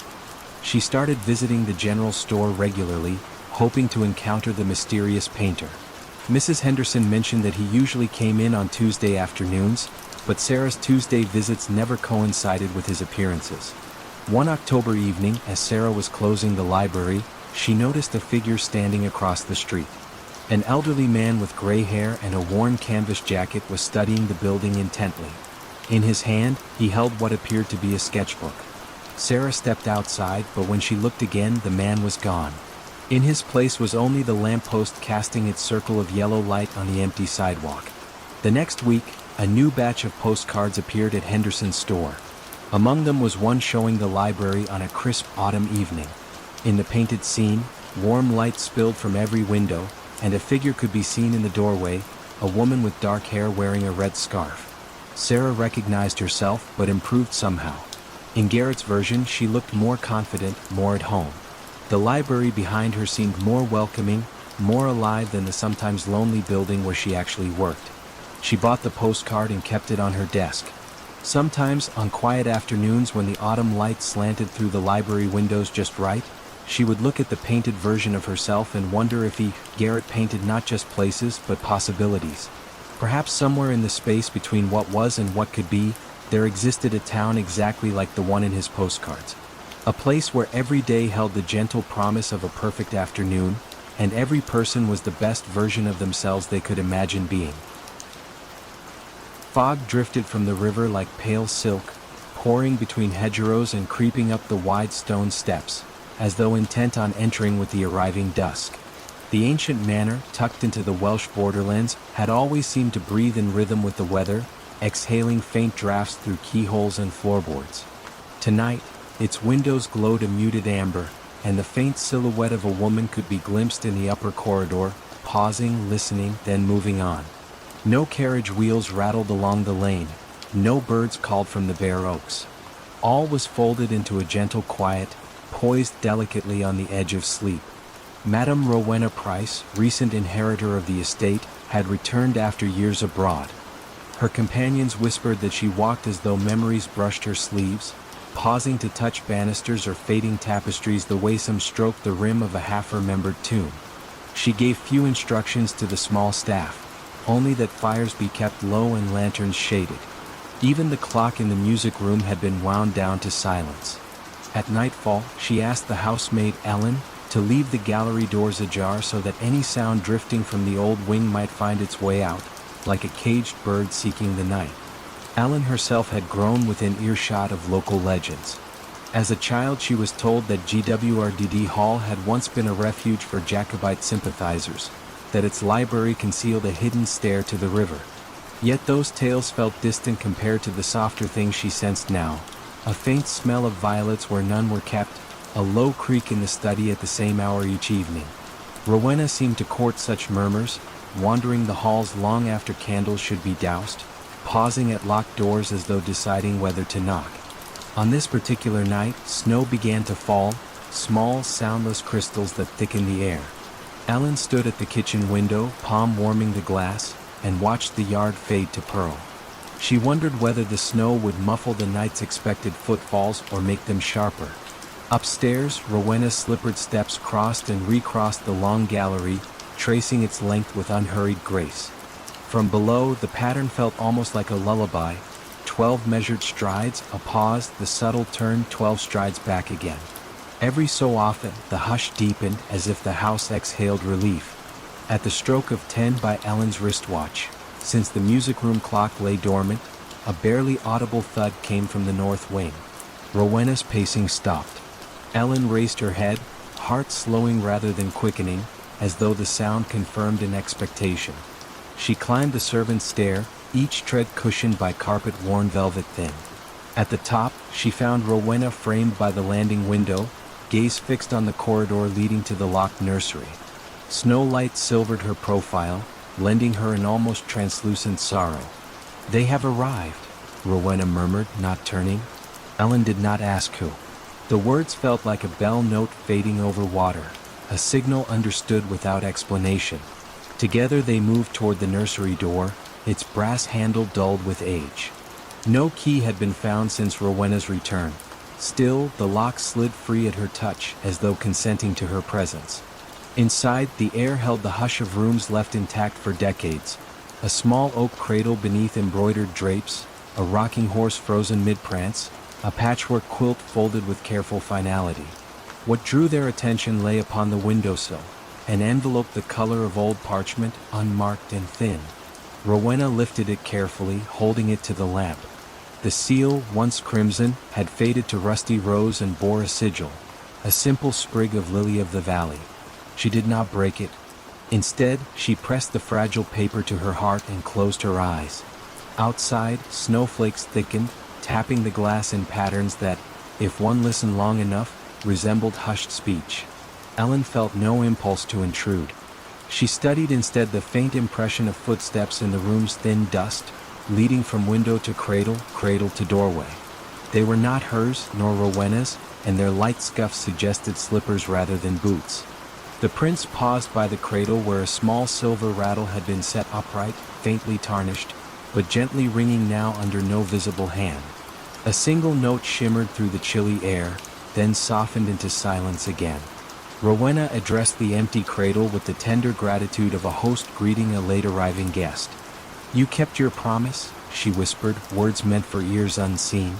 She placed the sealed envelope inside the quilt's folded corner, smoothing fabric as a mother might.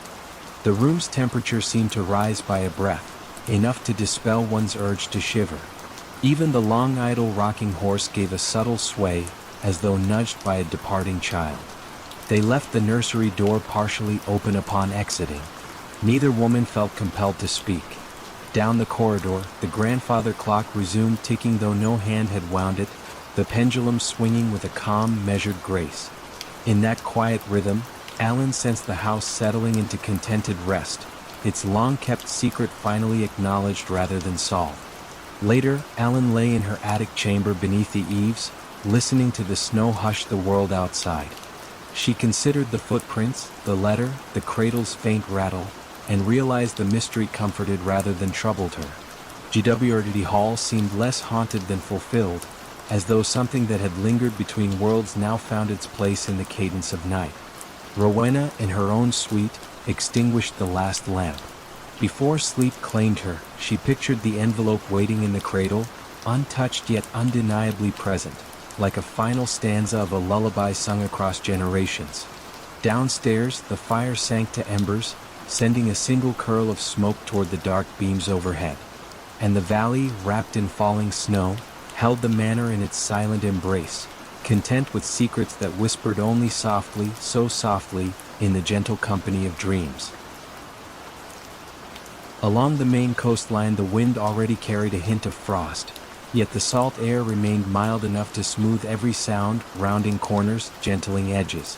The town, a scatter of clapboard houses and shuttered shops, seemed to lean inward as though listening to the hush between waves. From the platform Clara Devreux lifted her luggage, one battered valise, and drew in the quiet, tasting pine resin and distant seaweed. She had come to catalog the papers of the late lighthouse keeper, an uncle she scarcely remembered, but she suspected the true work would prove less tangible. A single street lamp guided her through narrow lanes toward Pelican Cove.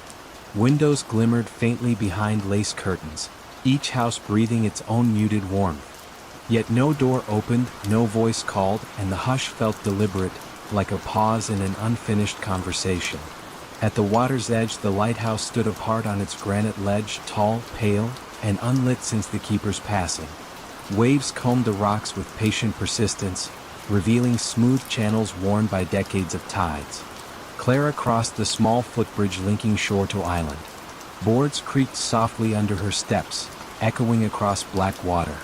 She recalled childhood letters from her uncle, always composed in neat block script, describing shifts of starlight, the hum of lantern gears, and, more obscurely, the murmuring lights that visit after midnight. At 10 she'd found such phrasing entrancing. At 32 she found it faintly melancholy. Inside the keeper's cottage, oil lamps waited trimmed and ready, as if someone anticipated her arrival. Dust lay thin, disturbed only by a faint trail leading from doorway to desk. She followed it, touching the back of a seagrass chair.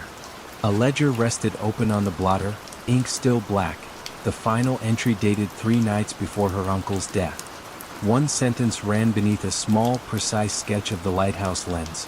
The second note drifted again at half-tide, carrying the same 3 words. Nothing else. Clara pressed 2 fingers to the paper, feeling the ghost of the penstroke. The room's stillness deepened. Through the window, the lighthouse tower loomed, a silent silhouette against dim constellations. Somewhere beyond, a foghorn from the mainland moaned, long, low, lingering, then fell quiet, leaving the cottage wrapped in its own small night. She unpacked only a shawl and her notebook, then set water to boil on the old iron stove. Flame hissed softly, granting the air a faint metallic warmth. While she waited, she explored the shelves that lined the walls. Charts, tide tables, and slender field journals sat ordered by year.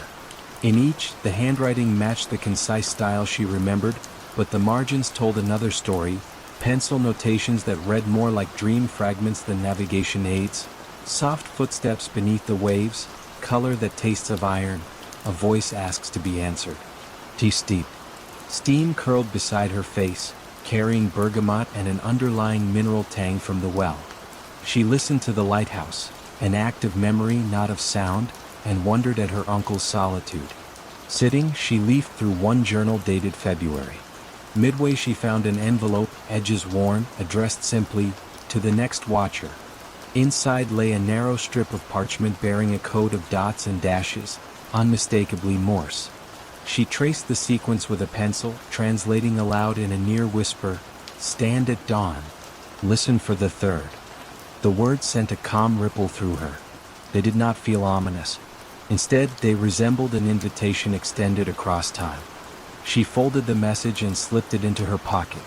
The kettle clicked, flames subsided, and outside, the tide reversed its pull. Sleep came lightly on the cot beside the desk. She drifted in and out, lulled by the sea's slow respirations. Somewhere near dawn, a faint tapping stirred her, the delicate arrhythmic patter of a telegraph key. Eyes half open, she realized the sound came not from any device but from the tower itself, each tap spaced by the hush of water folding back onto sand. Rising, she wrapped the shawl around her shoulders and stepped onto the porch. Gray pre-dawn bleached the horizon. The bridge glimmered with dew, narrow planks shining like bone. She crossed without hurry, letting tide-cooled mist brush her skin.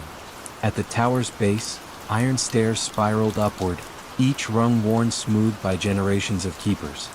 She climbed, counting heartbeats instead of steps, until she emerged into the lantern room. The great lens, motionless, caught the first ghost of daylight, scattering soft prisms along the glass walls. Dust motes drifted in gentle currents. Then, from somewhere deeper in the iron ribs, the tapping resumed. 3 slow knocks, a pause, 3 again. Clara traced the source to a brass service panel. It bore a hatch secured only by a single screw, half loosened. She removed it easily, revealing a hollow compartment. Inside lay a small glass bottle sealed with wax. Within the bottle floated a folded ribbon of sea green paper. She withdrew it, fingertips tingling.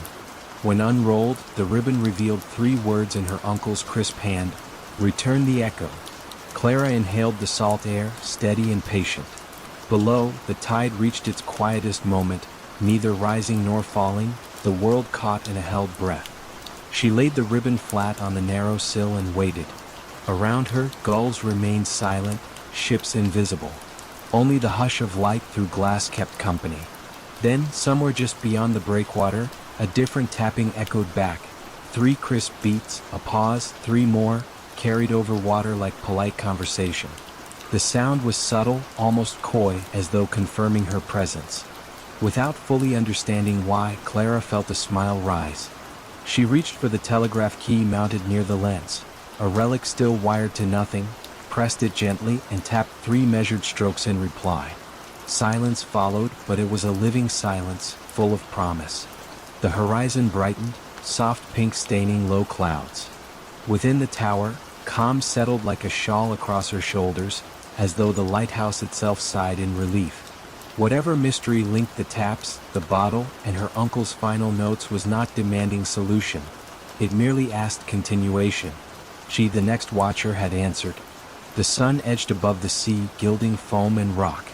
Light touched the lens, sending warm bands across the cabin. Clara folded the sea green ribbon, placed it back inside the bottle, and returned the bottle to the hollow compartment. The hatch closed with a gentle click, a punctuation mark, not an ending. She descended the spiral, step by unhurried step, and crossed the footbridge as the town behind her stirred awake. A gull cried once, then fell quiet. In the cottage she set fresh pages on the desk and began a new ledger, first entry written in steady script. At dawn, the conversation resumed. She paused, listening. Outside, the sea kept its measured rhythm, unhurried, unconcerned. And Winterport, still holding more questions than answers, eased into morning with a calm that asked only to be heard. The music began exactly at midnight, drifting through the stone corridors like a memory made audible. Dr. Helena Voss first heard it on her third night working alone in the Bodleian Library's restricted archives. She had taken the position in Oxford to catalogue a recently donated collection of medieval manuscripts. The work required after-hours access when the main library was closed and the ancient building settled into its nighttime stillness. The melody was faint but unmistakable. A single voice, unaccompanied, singing what sounded like a medieval plain chant. The notes seemed to echo from somewhere deep within the building's maze of storage rooms and forgotten chambers. Helena paused in her work, listening. The voice was beautiful but melancholy, carrying words in a language she couldn't identify. After several minutes, the singing faded away, leaving only the familiar whisper of the heating system and the distant sound of Oxford's late-night traffic. She mentioned the music to Dr. Pemberton, the head archivist, the following morning. He looked puzzled, adjusting his wire-rimmed glasses in the way he did when confronted with something unexpected. Music? At midnight? He considered this carefully. These old buildings do strange things with sound.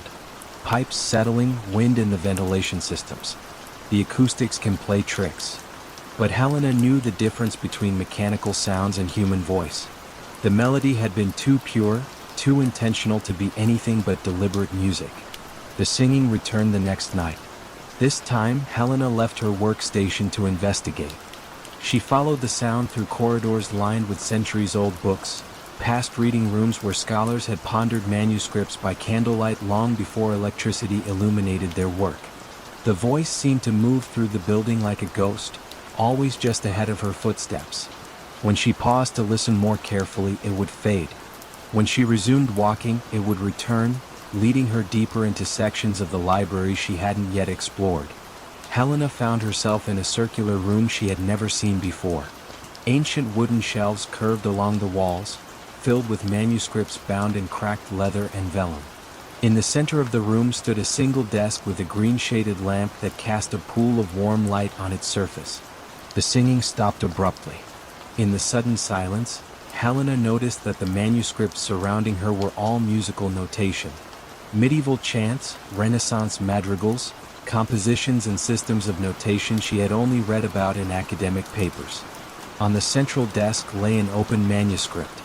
The pages were cream-colored vellum, covered with musical notes drawn in faded brown ink. At the top of the page, written in elegant Latin script, were the words Cantus Memoriae, Song of Memory. Helena approached the desk carefully. The manuscript was clearly medieval, possibly 13th century. The musical notation was beautifully illuminated with tiny painted flowers and birds that seemed to dance between the staff lines. But what struck her most was the condition of the pages. Despite their apparent age, they showed no signs of deterioration. No foxing, no brittle edges, no fading of the illuminations. She photographed several pages with her phone, intending to research the piece later. But when she reviewed the images the next morning, they showed only blank vellum. No musical notation. No illuminated decorations. Nothing. Helena returned to the circular room the following night. This time she brought proper archival photography equipment. But when she reached the place where the room should have been, she found only a storage closet filled with cleaning supplies. She spent hours retracing her steps, exploring every corridor and chamber she could access. The circular music room had vanished as completely as if it had never existed. The midnight singing continued night after night. Helena began to recognize recurring melodic phrases, patterns that suggested this was not random vocalization but a complete, structured composition. She started bringing a small recorder to work, hoping to capture the music for analysis. The device picked up only silence, even when the singing was clear and distinct to her ears. Helena delved into the history of the Bodleian Library, searching for any reference to musical manuscripts or mysterious phenomena. In a 19th century librarian's journal, she found a curious entry. The night music continues to perplex. Brother Thomas insists he hears plainchant in the early hours, always the same melody. I have searched every chamber and found no source. Perhaps the stones themselves remember the prayers once sung within these walls. Further research revealed that parts of the library had been built on the foundations of a medieval monastery. The monks of St. Bartholomew had been known for their musical scholarship and had maintained one of England's finest collections of sacred music before the dissolution. Helena began to understand that she might be hearing not present music, but musical memory embedded in the very stones of the building. The voice that sang each midnight belonged to no living person, but to the accumulated echo of centuries of devotional song. On her final night in the archives, Helena completed her cataloging work early and sat quietly in the main reading room, waiting for midnight. When the familiar voice began its nightly song, she didn't try to follow it or record it. Instead, she simply listened. The melody was heartbreaking in its beauty, carrying within its notes all the longing and faith of voices long silenced. It spoke of dedication to something larger than individual existence, of the human need to create beauty even in isolation, of the way music could bridge the gap between the living and the dead. As the song faded with the approach of dawn, Helena whispered a quiet thank you to the darkness. Some gifts, she had learned, were meant to be received rather than captured. Some mysteries were more beautiful when left unsolved. The music stopped after that night. But sometimes, when Helena worked late in other libraries and archives around the world, she would pause in her cataloging and listen carefully to the silence.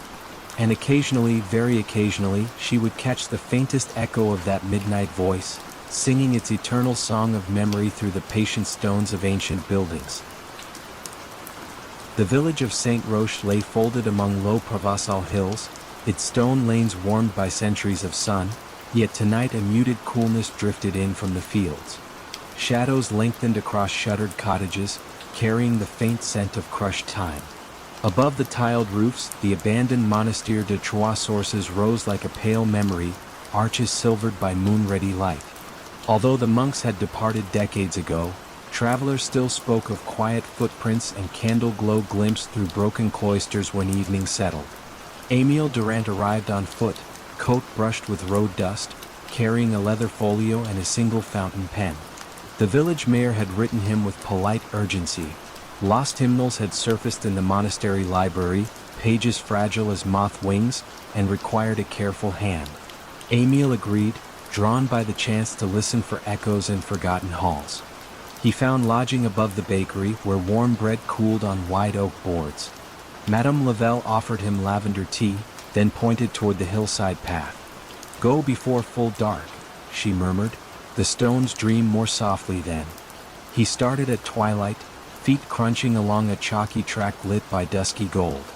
Crickets kept a measured cadence, leaving ample space between their songs. Midway, a small spring bubbled beside a fig tree, its water clear, its voice subdued as though reciting prayers. Émile paused, knelt, and touched the surface. The ripples traveled outward in perfect circles, slow, deliberate, like breath before sleep. The monastery gate, wrought iron faded to moss green, stood slightly ajar. A sigh of wind moved through, lifting a dry leaf that spiraled upward, then settled again. Inside, the main courtyard opened wide to the sky. Cloister arches framed pockets of shadow where vines climbed with patient insistence. Marble benches lined the walk, edges worn smooth by silent congregations of time. Somewhere deeper, a single bird called once, a soft note, then fell still. Émile's lantern cast amber ovals along the flagstones.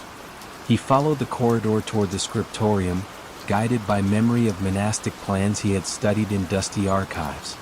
Doors hung open on silent hinges, revealing small cells, each furnished only by stone slab beds and the lingering odor of beeswax. He reached the library without misstep. There, tall windows admitted violet twilight, brushing shelves that held fewer volumes than he expected. A long reading table occupied the center, its surface clean but for a stack of loose parchment bound by twine. He set the lantern down, its glow settling like calm water.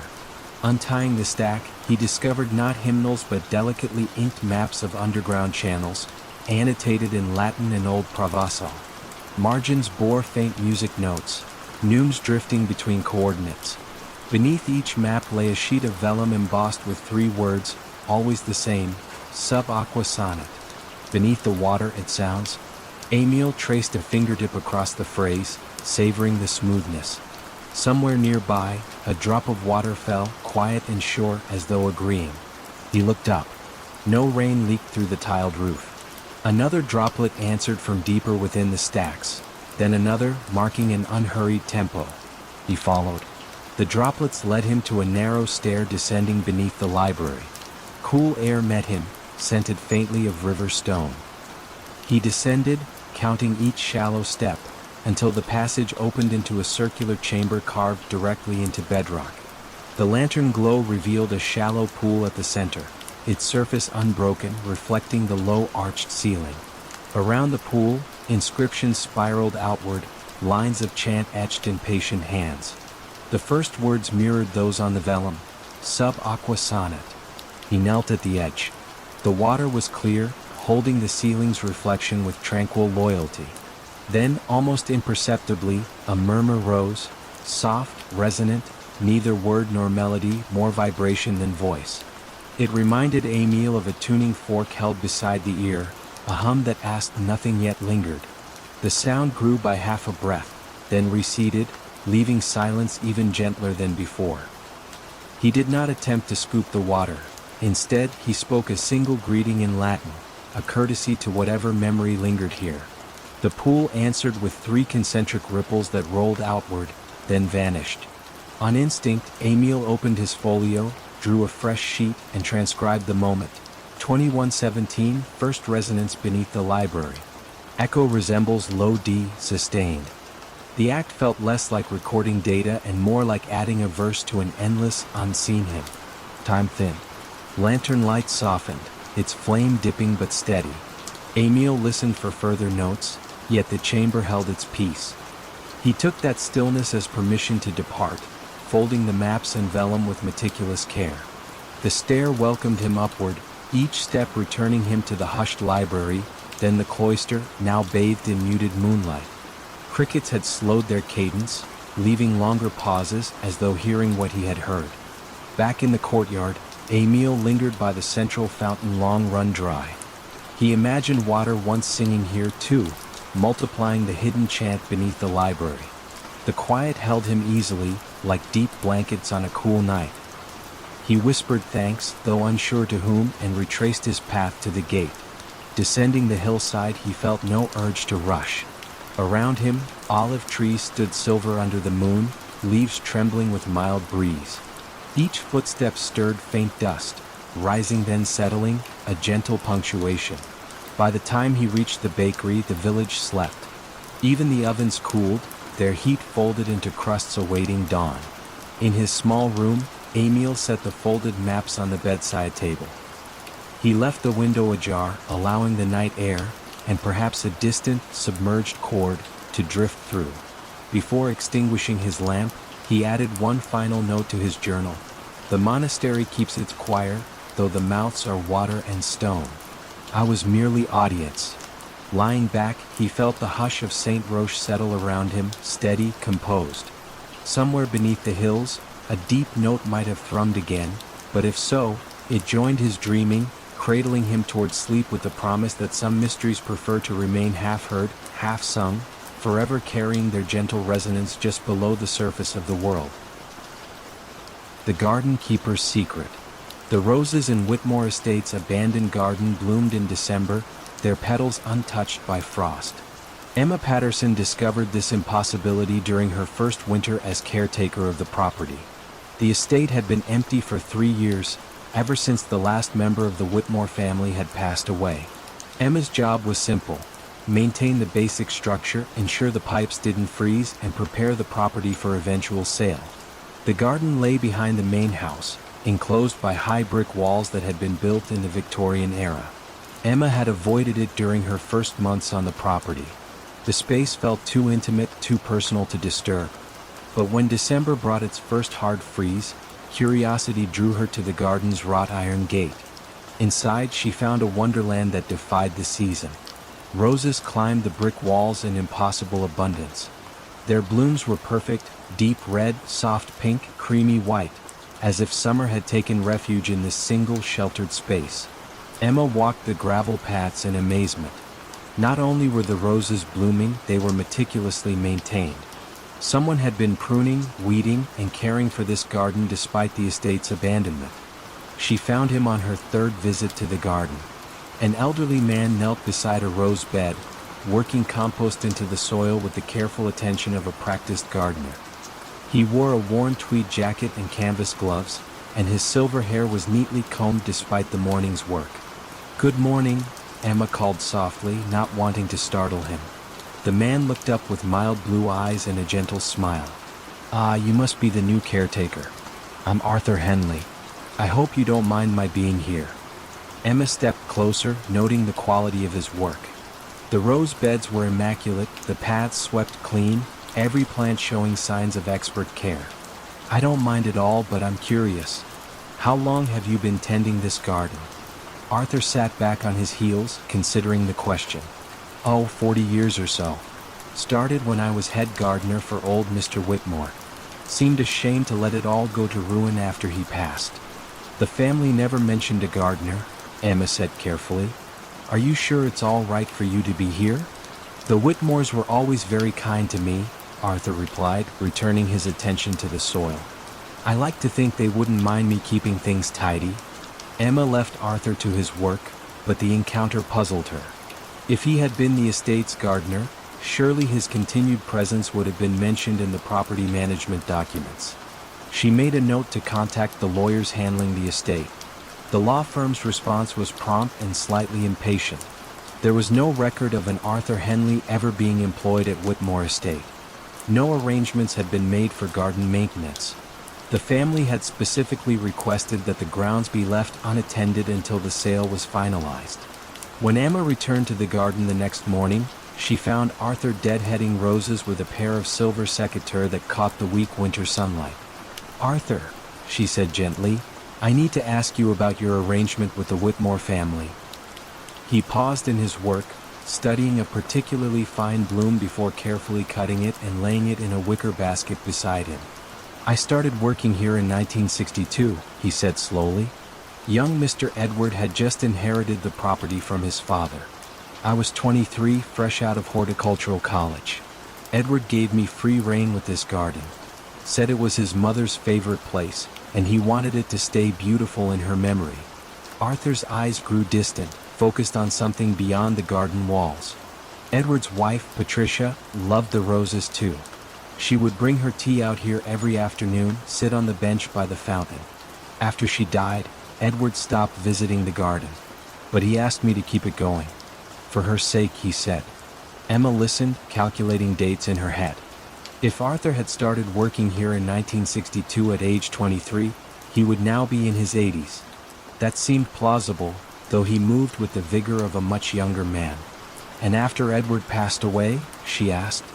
"Well, the garden still needed tending, didn't it?" Arthur smiled, returning to his roses. "The roses don't know their gardener is gone. They still need pruning, feeding, protection from pests. It wouldn't be right to abandon them." Over the following weeks, Emma found herself looking forward to her visits with Arthur. He was a fountain of knowledge about horticulture, sharing techniques he had learned over decades of careful observation. He spoke of the garden's history with intimate familiarity, describing renovations and plantings that had occurred long before Emma was born. She began to research the estate's history more thoroughly. In old photographs from the local historical society, she found images of the garden in its prime. And there, in a 1963 photograph labeled "Head Gardener with Prize-Winning Roses," was a young man who looked remarkably like Arthur. The resemblance was unmistakable, but something nagged at Emma's mind. She studied the photograph more carefully, then compared it to her memory of Arthur as she had seen him that morning. The young man in the photograph and the elderly gentleman in the garden looked not just similar, but identical in every detail except age. Emma's unease grew when she realized that Arthur never seemed to arrive at or leave the garden. He was simply there each morning when she visited, and gone by evening when she locked the estate's gates. She began varying her schedule, arriving at different times, but the pattern held. Arthur existed only within the garden's walls, only during the daylight hours when the roses needed tending. One February morning, Emma found a leather-bound journal left on the garden bench. The pages were filled with careful records of plantings, weather observations, and seasonal maintenance notes, all written in a neat, old-fashioned hand. The entries spanned decades, documenting the garden's evolution from the 1960s through the previous week. The final entry, dated the day before, read simply, "The new caretaker understands the importance of this place. The roses will be safe in her care. The garden chooses its own guardians, and it has chosen well." Emma never saw Arthur again, but the roses continued to bloom through that winter and into spring. When the estate was finally sold to a young family who promised to restore the gardens, Emma felt a deep sense of satisfaction. On her last day as caretaker, she sat on the bench where Patricia Whitmore had once enjoyed her afternoon tea. The roses nodded in the gentle breeze, their blooms perfect and eternal. And Emma could have sworn she heard, carried on the wind, the soft sound of someone humming an old gardening song while tending to flowers that would bloom forever in the memory of love. The Highland platform, half hidden by broom and heather, had not seen a scheduled arrival for 30 years, yet its timber beams still smelled of creosote and distant journeys. Wind slipped through broken panes in the signal box, carrying peat smoke from scattered crofts and the low murmur of the nearby lock. On most nights only owls kept watch, but tonight an archivist named Nora Dewar stepped from a modest hire car, her breath hanging pale in the lantern glow. She had driven north at the request of the Rail Heritage Trust, tasked with surveying line records rumored to remain in the old parcel office. The work sounded straightforward, yet the letter hinted at something quieter. Unsent dispatches, perhaps, or manifests written in a hand no one could place. Nora enjoyed such gentle puzzles. She fetched her satchel, locked the car, and followed a gravel path softened by moss toward the waiting room door. The door yielded with a civilized sigh. Dust and cold greeted her, not brusquely but with the steady patience of places unused to company. She set her lantern on the ticket ledge, its mellow light revealing benches scarred by initials, a schedule board frozen on 1947 Inverness, and a brass bell labeled "Ring for Porter" that retained a faint, expectant shine. Beyond an archway the parcel office waited, shut by a sliding hatch. Nora stepped through. The wooden floor flexed once, then settled. She slid the hatch upward. Stale air drifted out, tinged with cedar and faint engine oil. Stacked crates lined the walls, each stenciled with dates ending in 1953, yet the ledger on the counter bore entries well into the 1970s. She ran a finger along the columns. Names of villages long since unserved appeared beside precise weights and times of dispatch. Each entry ended with a small circle drawn in red ink, delicate, almost ornamental. A soft vibration caught her attention, barely more than a rumor of sound, from beyond a narrow corridor at the back. She listened, but nothing followed, only the wind tracing eaves. She jotted a note, then opened the nearest crate. Inside lay parcels wrapped in brown paper, tied with cotton twine, addresses lettered in a graceful, looping style. The string had not frayed, the paper not yellowed, as though packed that very morning. She lifted one addressed simply to Mrs. I. MacLeod, Platform Cottage, though no cottage stood within miles. She set the parcel back, respectful, and moved toward the corridor. It led to a short flight of steps descending beneath the station, likely to the ammunition store repurposed during the war. The air grew cooler, more mineral with each tread. Her lantern painted gentle crescents along curved walls until she reached a chamber about the size of a garden shed. Shelves lined three sides, yet only one item rested there. A brass pocket watch, lid open, hands halted at 2:14. Beneath it lay a folded timetable printed on silk, the fabric so thin the lantern light passed through, illuminating ghostly lines of type. She read the header aloud, "Night Freight 414, effective only under new moon." The sheet listed 3 stops: Glenragh, Kelda Ferry, and a final destination simply noted as return. No dates, no years.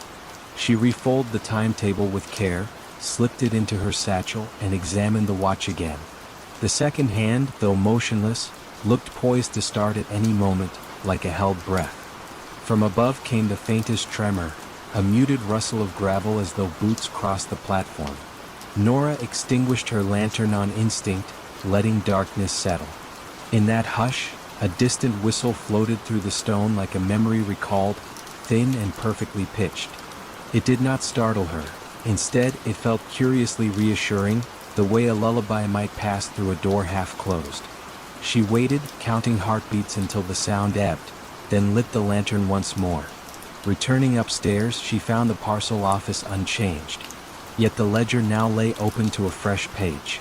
Ink, still glistening, spelled her own name beside the red circle, and Doer 214. The pen rested exactly where the signature ended. She felt no alarm, only a settling certainty that someone, or something, kept precise accounts here, indifferent to ordinary calendars. She closed the ledger gently, traced the circle with a fingertip, and looked toward the platform. Moonlight revealed rails rusted but intact, stretching north into a shadowed cutting. Beyond, the lock's surface shone pewter, unruffled. She stepped outside, letting the door fall silent behind her, and walked the length of the platform, lantern low. A faint smell of steam drifted on the air, though the night remained cool and engines silent. Near the signal box, a telegraph key, long frozen, caught the lantern light. She touched it. The lever moved with surprising ease, clicking once, then settling. At that instant the rails vibrated, subtle, like catgut under a bough. Nora stood still, balanced between questions and calm. The vibration grew neither louder nor fainter, simply present, steady. She understood then that the station's task had never ceased. It had merely slowed its breathing, waiting for someone willing to listen. She returned to the waiting room, closed the parcel office hatch, and wrote a brief note for the trust. Records intact, parcels undisturbed, operations ongoing. She hesitated over the last word, then left it. On the ticket ledge she placed the pocket watch, lid open, so that any who entered might notice the hands resting at 2:14. The lantern she extinguished, allowing starlight to drape the benches in soft silver. Outside, her car waited, engine still warm from the drive. She did not turn the key immediately.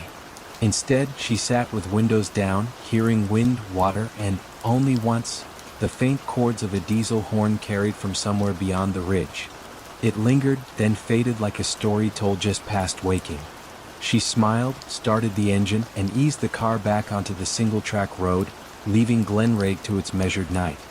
Behind her, the station lights, never wired to electricity, glimmered for a brief moment, as though a train had indeed pulled in and opened its doors. Then the glow receded, returning the platform to shadow and the ledger to its silent arithmetic. Nora drove on, feeling unhurried, sustained by an inexplicable certainty. Some journeys run best when timetables drift, and some packages arrive precisely when the world is most ready to receive them. The antique map showed streets that had never been built and a river that had changed its course 50 years too soon. Professor Julia Brennan found the map in a collection donated to the University of Vermont's Geography Department. It was beautifully drawn on heavy parchment, depicting the town of Millbrook, Vermont, in exquisite detail. The cartographer's signature in the lower right corner read M. Thorne, 1952. What puzzled Julia was the map's impossible accuracy about things that hadn't yet happened. It showed the bypass highway that wasn't built until 1967. It depicted the shopping center constructed in the 1980s. Most remarkably, it showed the Millbrook River following a channel it had only carved after the Great Flood of 1978. Julia had been researching historical cartography for her dissertation on how maps reflect both geography and aspiration. This particular map seemed to document not the past, but somehow, impossibly, the future. She drove to Millbrook on a gray October afternoon to investigate. The town sat nestled in a valley between gentle hills, its main street lined with maple trees that had turned brilliant shades of gold and crimson. It was exactly as depicted on the mysterious map, down to the smallest details. At the Millbrook Historical Society, Julia met Mrs. Eleanor Whitman, a woman in her 70s whose family had lived in the area for generations. Thorne? Mrs. Whitman repeated, adjusting her reading glasses to examine the map Julia had brought. Oh my, yes. That would be Margaret Thorne. She was quite the local character. Spent most of her life drawing maps of places around here. Can you tell me about her? Mrs. Whitman led Julia to a display case in the corner of the small museum. Inside were several maps, all bearing the same signature and displaying the same impossible prescience about future developments. Margaret was born here in 1923, Mrs. Whitman explained. Her father was a surveyor and she learned the trade from him. But Margaret's maps were unusual. She would spend weeks walking every inch of the area she was documenting. People said she could sense things about the land that others couldn't see. Julia examined the maps in the display case. Each one showed a different area of Vermont, and each contained details that shouldn't have existed when it was drawn. A map dated 1954 showed ski trails that weren't cut until the 1960s. Another from 1948 depicted a lake that was created by a dam built in the 1950s. Did anyone ever ask her how she knew these things would be built? Mrs. Whitman smiled, the expression carrying decades of fond memory. All people asked. Margaret would just say she drew what the land wanted to become. She claimed she could see the potential in every hill and valley, every bend in the river. Is she still alive?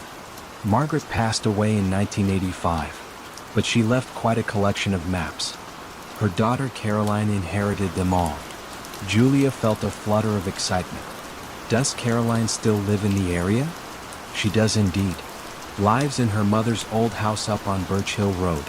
Though I should warn you, Caroline is, well, she's continued her mother's work in her own way. The drive to Birch Hill took Julia through countryside that seemed suspended in eternal autumn. The leaves had reached that perfect moment of color that comes just before they begin to fall. Margaret Thorne's house sat at the end of a gravel driveway, a Victorian cottage surrounded by gardens that looked as carefully planned as any map. Caroline Thorne was a woman in her 50s with her mother's keen eyes and careful manner. She invited Julia in for tea and listened to her questions with the patient attention of someone accustomed to inquiries about her family's unusual legacy. People have always been curious about Mother's maps, Caroline said, serving tea from a delicate china service. Cartographers, historians, land developers who wanted to know how she predicted where roads would be built. And what did you tell them? Caroline moved to a large oak cabinet and withdrew a leather portfolio. I told them the same thing Mother told me. She didn't predict the future. She read the landscape. Caroline opened the portfolio to reveal dozens of maps, each one a masterpiece of detail and impossible foresight. Julia saw town squares that existed only as vacant lots when the maps were drawn, bridges that spanned rivers at precisely the points where they would eventually be built. Mother taught me that land has memory and intention, Caroline explained. Rivers remember their old channels even after they've been diverted. Hills remember the paths that people and animals naturally want to take. If you know how to look, you can see where things want to be built. Caroline pulled out a map that was clearly recent, drawn in the same careful style as her mother's work but showing contemporary Millbrook with additions that didn't yet exist. I've continued the tradition, she said simply. This map shows Millbrook as it will be in 10 years. The town council doesn't know it yet, but they'll want to build a new library right here. She pointed to a carefully drawn building on a lot that currently stood empty. Julia studied the map with fascination and growing unease. How can you know that? The same way Mother knew. I walk the land. I listen to what it tells me. Every place has a destiny, Professor Brennan. Some people build against that destiny and struggle.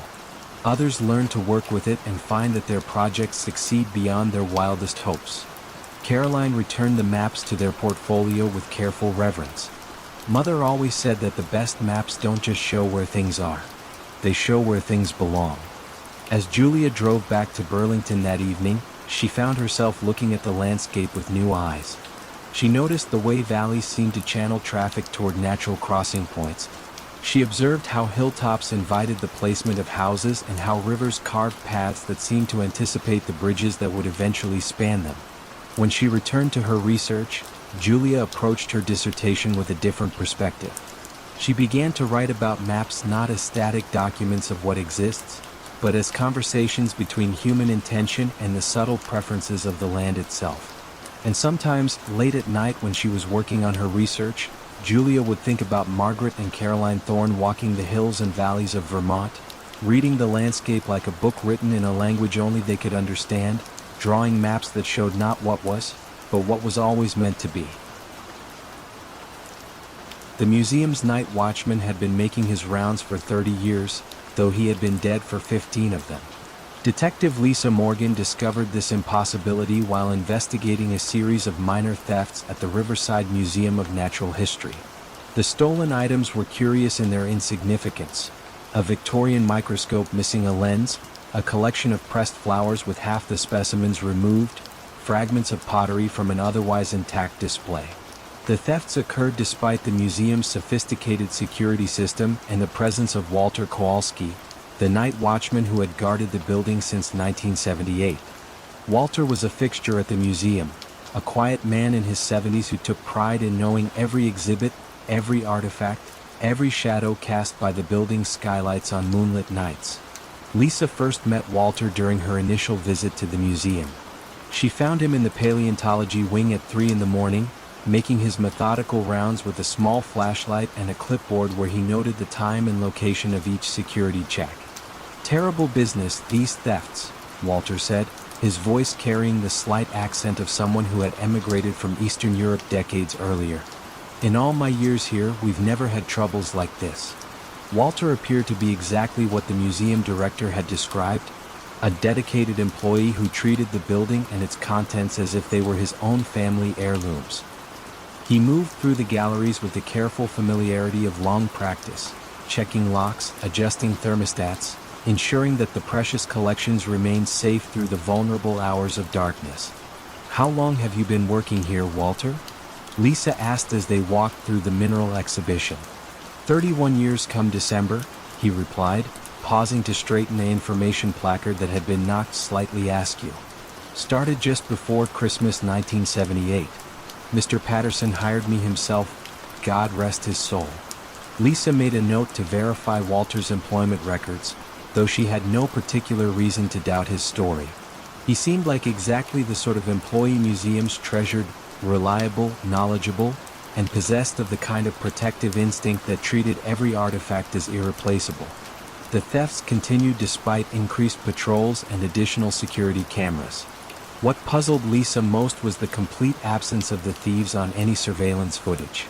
The cameras showed Walter making his regular rounds, but never captured any unauthorized presence in the building. More strangely, Walter himself never appeared on the newer digital security cameras, though he was clearly visible to Lisa and other museum staff members. The older analog system recorded him without problem, but any camera installed after 2008 showed only empty corridors during the hours when Walter claimed to be patrolling. Lisa began to investigate Walter's background more thoroughly. The employment records at the museum confirmed his hire date and showed consistent performance reviews over 3 decades. But when she contacted the Social Security Administration, she discovered that Walter Kowalski had died in 2008, the same year the museum had upgraded its security system. According to the death certificate, Walter had suffered a heart attack while on duty, found the next morning in the museum's Egyptian collection where he had collapsed during his final rounds. When Lisa returned to the museum that night, she found Walter in his usual place, beginning his methodical patrol of the galleries. He greeted her with the same courteous professionalism he had shown during their previous encounters. "Walter," she said carefully, "I need to ask you about your employment status here." He paused in his examination of a display case lock, looking at her with mild curiosity. "My employment status? I'm not sure what you mean, detective. When did you last speak with the museum director about your job?" Walter considered this question with the same careful attention he gave to his security checks. "Well, I don't see Mr. Patterson much anymore. The new director, Miss Chen, she works during the day. We pass each other sometimes when I'm finishing my shift." Lisa realized that Walter genuinely believed he was still employed, still making his necessary rounds. Death had not interrupted his sense of duty or his deep connection to the museum's collections. The thefts, Walter. Do you have any theories about who might be taking things? Walter's expression grew troubled. That's what puzzles me most. I know every inch of this building, every sound it makes at night. I would notice if someone was moving through the galleries who shouldn't be here. Lisa began to understand that the thefts might be connected not to an outside intruder, but to Walter himself. Perhaps his protective instincts had evolved into something more complex, driving him to relocate items he felt were particularly vulnerable or precious. She started tracking the stolen objects more carefully and discovered a pattern. Each missing item had been scheduled for transfer to storage or loan to other institutions. The Victorian microscope was being decommissioned due to damage. The pressed flowers were being removed from display for conservation work. The pottery fragments belonged to a collection that was being reorganized. Lisa found the missing artifacts in Walter's security office, carefully arranged in a cabinet that appeared only during the night hours. Each object was labeled with a note explaining why it needed protection. Too fragile for storage, should not be separated from collection. Mr. Patterson would want this displayed. Walter, Lisa said gently when she discovered his secret preservation project, these items need to be returned. The museum staff knows how to care for them properly. Walter looked at the cabinet with obvious distress. But they're changing everything, detective. Moving pieces, storing things away. This museum is losing its soul. Lisa spent the rest of that night talking with Walter about the nature of museums, how they must evolve to continue serving their mission of education and preservation. She helped him understand that change could coexist with respect for the past, that proper conservation sometimes required difficult decisions. Lisa never saw Walter again, though the museum staff reported that the night shift felt different afterward. Less watched, somehow, but also less protected. The theft stopped completely, and the building settled into a new rhythm of security that relied entirely on electronic systems and human guards who cast shadows on the cameras that recorded them. Sometimes, on particularly quiet nights, the current security staff reported hearing footsteps in empty corridors and the soft click of a flashlight being turned on and off. But these sounds carried no menace, only the echo of eternal vigilance keeping watch over treasures that deserved protection, whether the guardian walked among the living or had moved beyond such distinctions. Evening air lay cool across the green, touching maple leaves with silver. The town's wooden storefronts, painted in subdued pastels, leaned quietly together, and the ivy-clad steeple of St. Anselm's Church lifted into a sky sprinkled with early autumn stars. Against that hush, the tick from the square's cast-iron clock sounded unhurried, as though each second paused to breathe before moving on. Marjorie Hale arrived by bus just as dusk settled. She stepped down with one suitcase, pausing to absorb the stillness she remembered from childhood holidays. Bellevue, she sensed, had grown even gentler in her years away.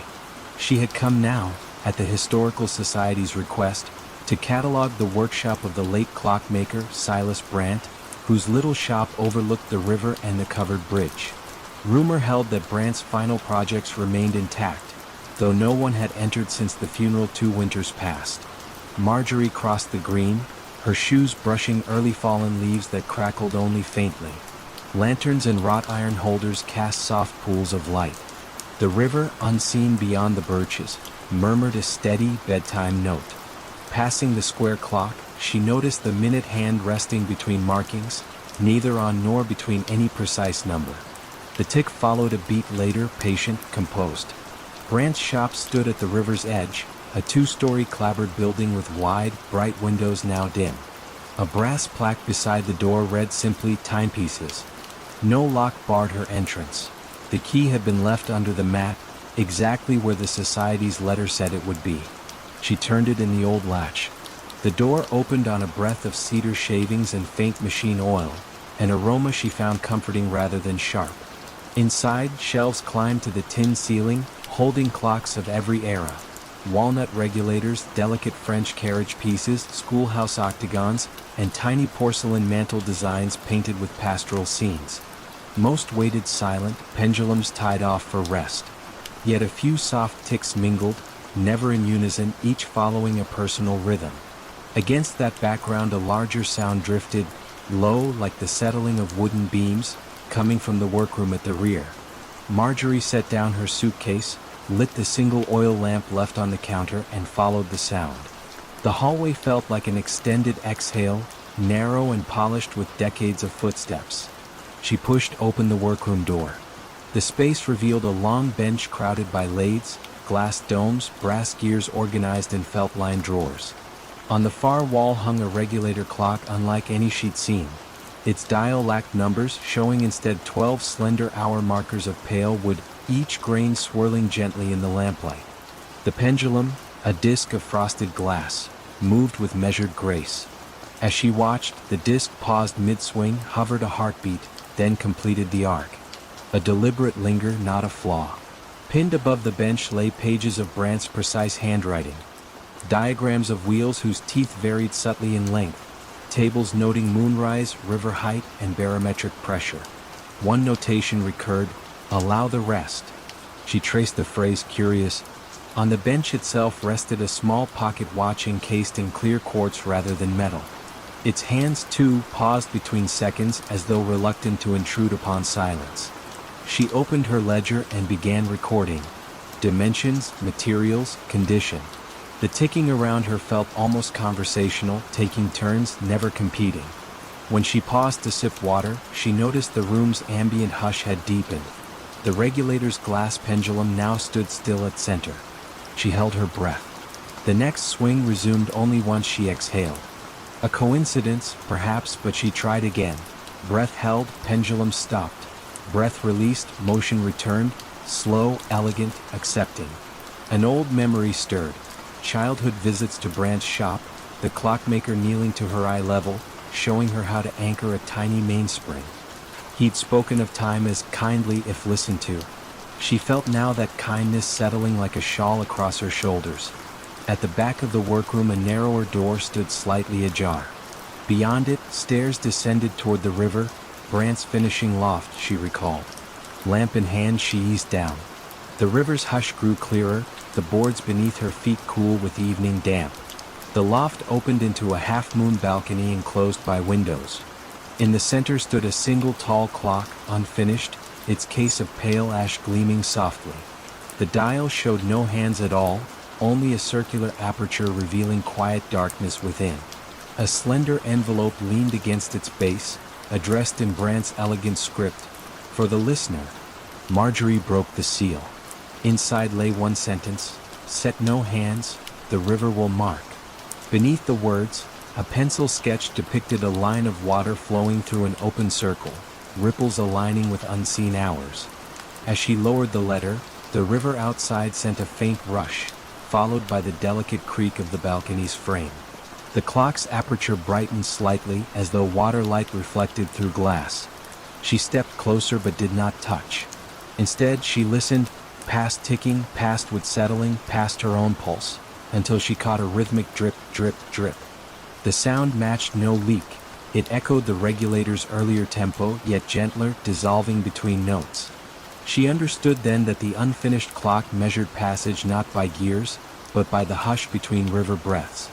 It required no winding, only presence. The realization soothed more than it surprised her. Brandt had always pursued such quiet fidelities. Marjorie returned upstairs and closed her ledger. Rather than detail every mechanism, she wrote a single observation. The clocks here wait with patience. They keep time for those who listen to pauses. She left the regulator undisturbed, pendulum drifting as if rocked by her departing footsteps. Locking the shop, she paused on the porch. Across the water, the covered bridge glimmered faintly. The square clock's chime sounded, one soft tone, though midnight was minutes away. The note lingered longer than any bell's metal could sustain, then faded into the river's whisper. She walked toward the inn, suitcase gently bumping her knee, mind unburdened by urgency.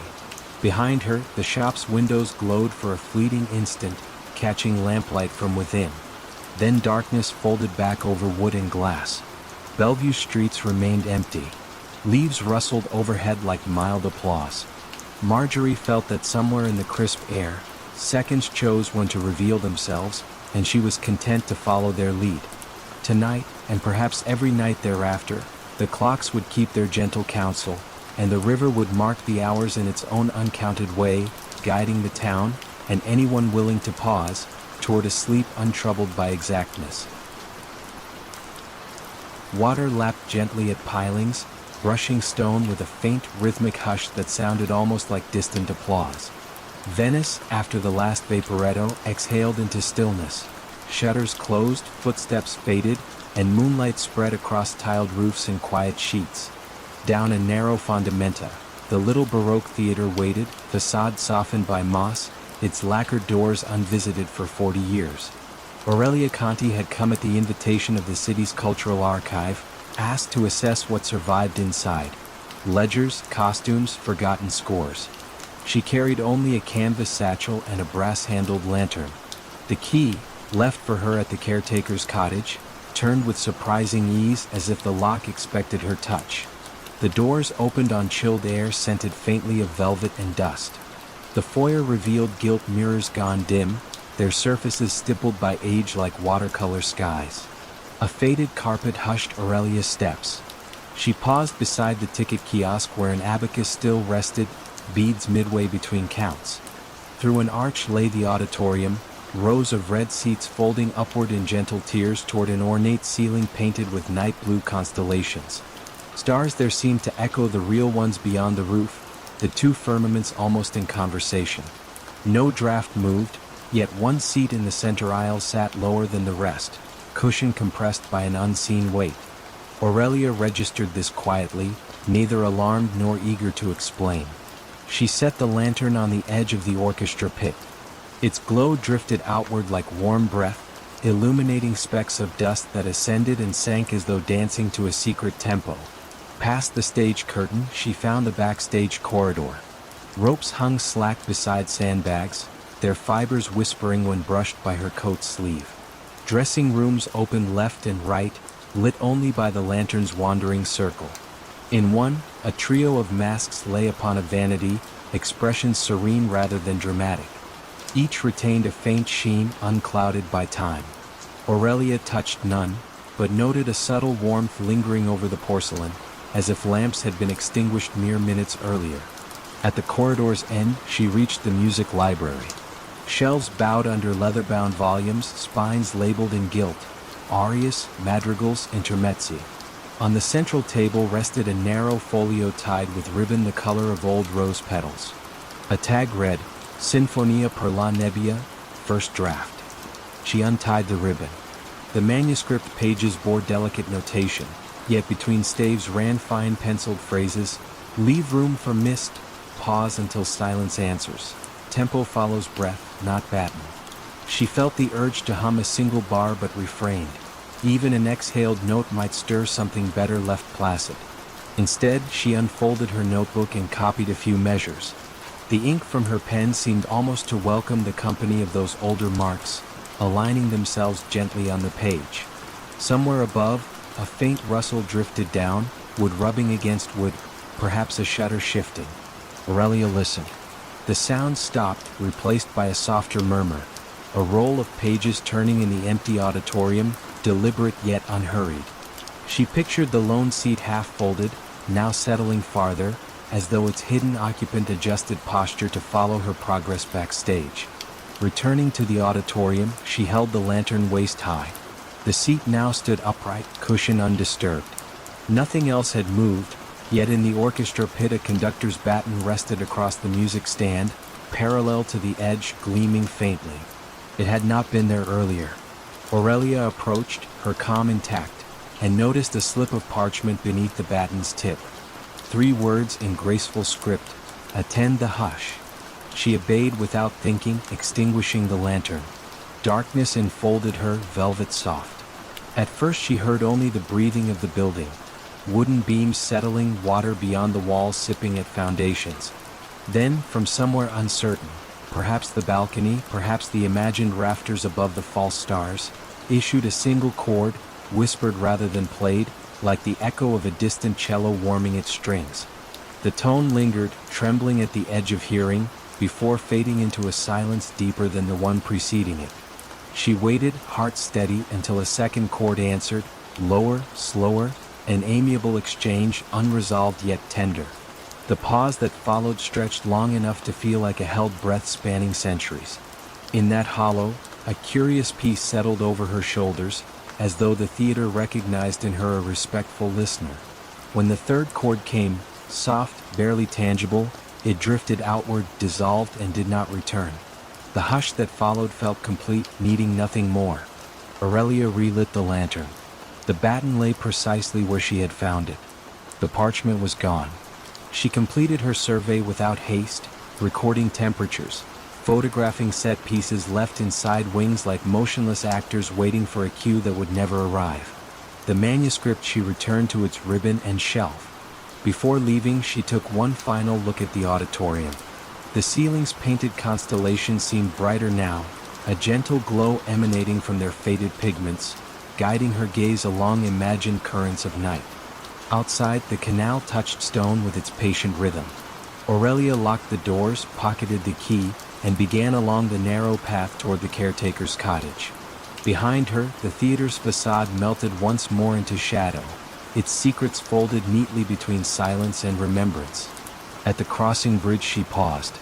A breeze carried a faint vibration across the water, an echo of those whispered chords, then let it dissipate into the moonlit mist. She smiled, knowing the music would return for the next listener willing to attend the hush.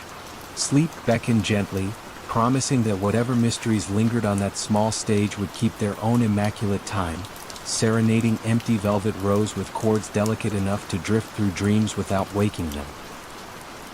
The small town of Frost Haven, Minnesota, pressed itself into midwinter silence. Shutters latched, chimneys breathing faintly, street lamps haloed by ice crystals. A single footpath wound from the sleepy main street to the old North Star Observatory, a brick turret seated on a rocky island like a forgotten sentinel.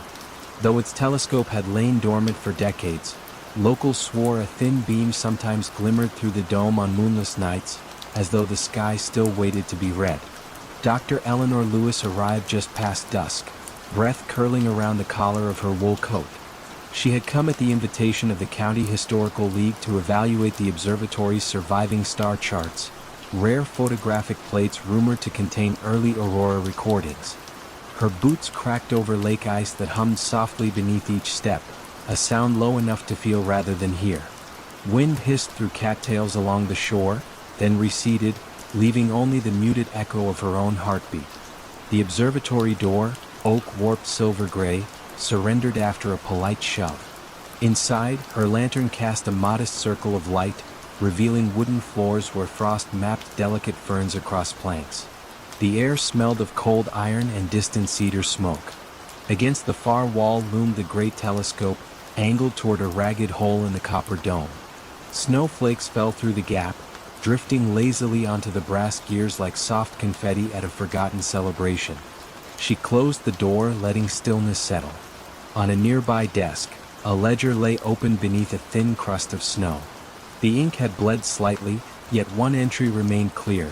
December 13, 1954, star R227 observed to pulse 4 times, then pause. Beneath the note, someone had penciled a faint line, "Wait for the 5th." Eleanor traced the words with a gloved finger, feeling no chill despite the frost. Shelves along the circular wall held narrow drawers labeled by constellation. She opened one marked Cassiopeia, and found glass plates wrapped in tissue paper, edges silvered, images visible when tilted toward the lantern. Nebulae glimmered like tiny frost flowers, precise yet haunting. Among them lay a folded envelope addressed simply to the returning eye. She hesitated, then lifted the flap. Inside rested a single sheet of vellum bearing coordinates and a short instruction. Focus at 18 degrees above north horizon, precisely 1 hour after silence begins. No date, no signature. She glanced upward. Through the domes breached the sky blushed purple-black, stars beginning to crystallize.